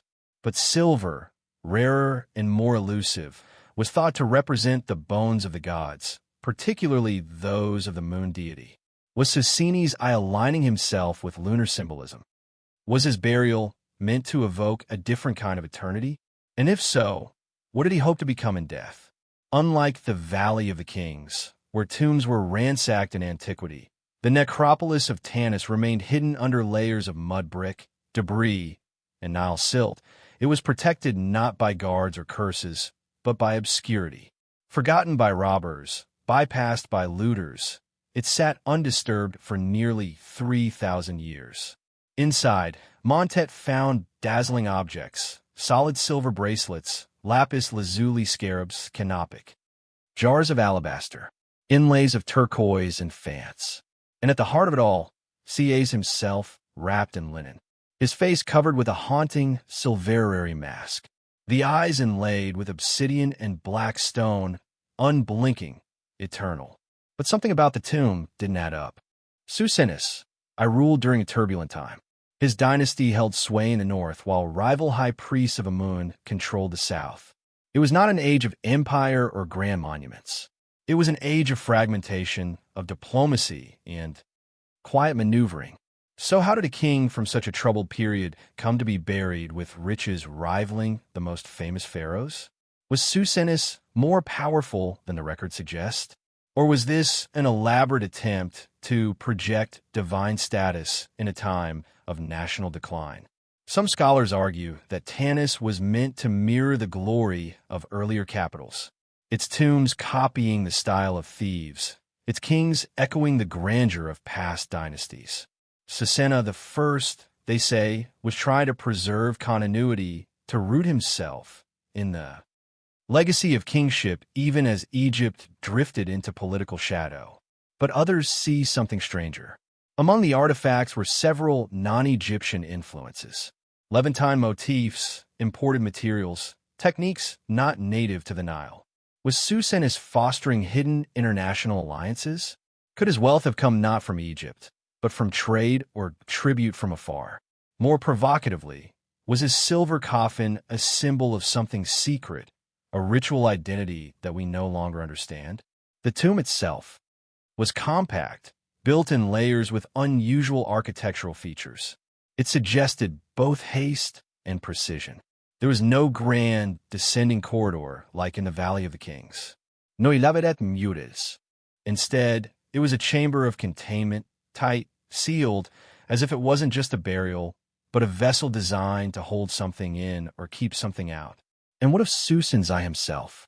His body was well preserved, thanks in part to the aid conditions, but also to careful embalming. Teeth worn, bones age a man, who lived long and ruled longer. His burial said he was a god. His mass said he was immortal, but his name never rose to the level of legend. Why? Why did history forget him even while the earth preserved him? And what else lies beneath Tanis, still buried beneath mud and memory? Today, the treasures of the Silver Pharaoh reside mostly in museums. The tomb has been excavated, documented, studied, but the aura remains not because of curses or myths, but because it is one of those rare places where the veil between mystery and clarity feels deliberately thin. Susan, I was not the most famous, not the most feared, but he may have been the most carefully buried. And in the shimmer of silver, in the quiet breath of a sealed chamber, we are left with a final question. Did he succeed? Not just in preserving his body, but in shaping how he would be remembered. Or was the silver merely a mirror reflecting not just a king's power, but our own inability to ever truly see the full story of a life long gone, the oldest? Mark, from the cool gleam of a silver sarcophagus in the depths of a forgotten royal tomb, we now travel even deeper. Beyond empires, beyond kings, beyond recorded memory, to a time before cities, before writing, before the world was divided into history and myth, we arrive at the mouth of a cave in northern Spain, nestled in the rugged hills of Cantabria. Its name is El Castillo, the castle, but its walls hold something far older than any fortress. Inside, past the narrow passageways and silent chambers, a single mark waits in darkness, a red dot no larger than a palm pressed against the stone more than 40,000 years ago. This is the oldest known painted symbol created by a human hand. A single circle of ochre pigment applied with intention, not the product of erosion or accident, but of choice. It predates the pyramids by tens of thousands of years. It predates the earliest alphabets. It may even predate the arrival of modern Homo sapiens in the region, raising the possibility that it was created by Neanderthals. Just a red dot. But what does it mean? The cave itself is a vast canvas of prehistoric art. Discovered in the early 20th century, El Castillo contains hand stencils, abstract signs, and animal figures drawn in charcoal and ochre. Horses, deer, bison, ghost-like forms that ripple across the stone, frozen in movement. But the dots, especially the oldest, stand apart. In 2012, researchers used uranium-thorium dating techniques on the calcite layers above the pigment. The results were astonishing. One red disk, possibly a simple fingertip impression, was dated to at least 40,800 BC. That makes it the oldest cave painting yet discovered in Europe and possibly the world. And yet it says nothing. Or does it? What is a dot? It is a beginning, a point of origin, a mark that says, I was here. It may be the first sentence in the book of human expression, a deliberate gesture, silent but enduring. Why did someone in the depths of a cave surrounded by darkness and silence place this mark? Was it a message to others? A symbol of territory, a ritual act, or simply the human desire to reach out into the unknown and leave something behind? Some archaeologists suggest that the dots were part of a counting system or lunar calendar. Others believe they marked sacred spots within the cave tied to rituals of hunting fertility, or death. In some sites, similar markings align with natural rock formations or echo chambers, suggesting a connection between sound, space, and meaning. But the truth is, we don't know. We don't know the name of the person who painted it. We don't know what they believed, or feared, or hoped. We only know that they stood in this place deep underground and chose to make a mark, and that mark survived. If the painting truly predates modern humans in Europe, it may have been created by Neanderthals, a species once considered incapable of symbolic thought.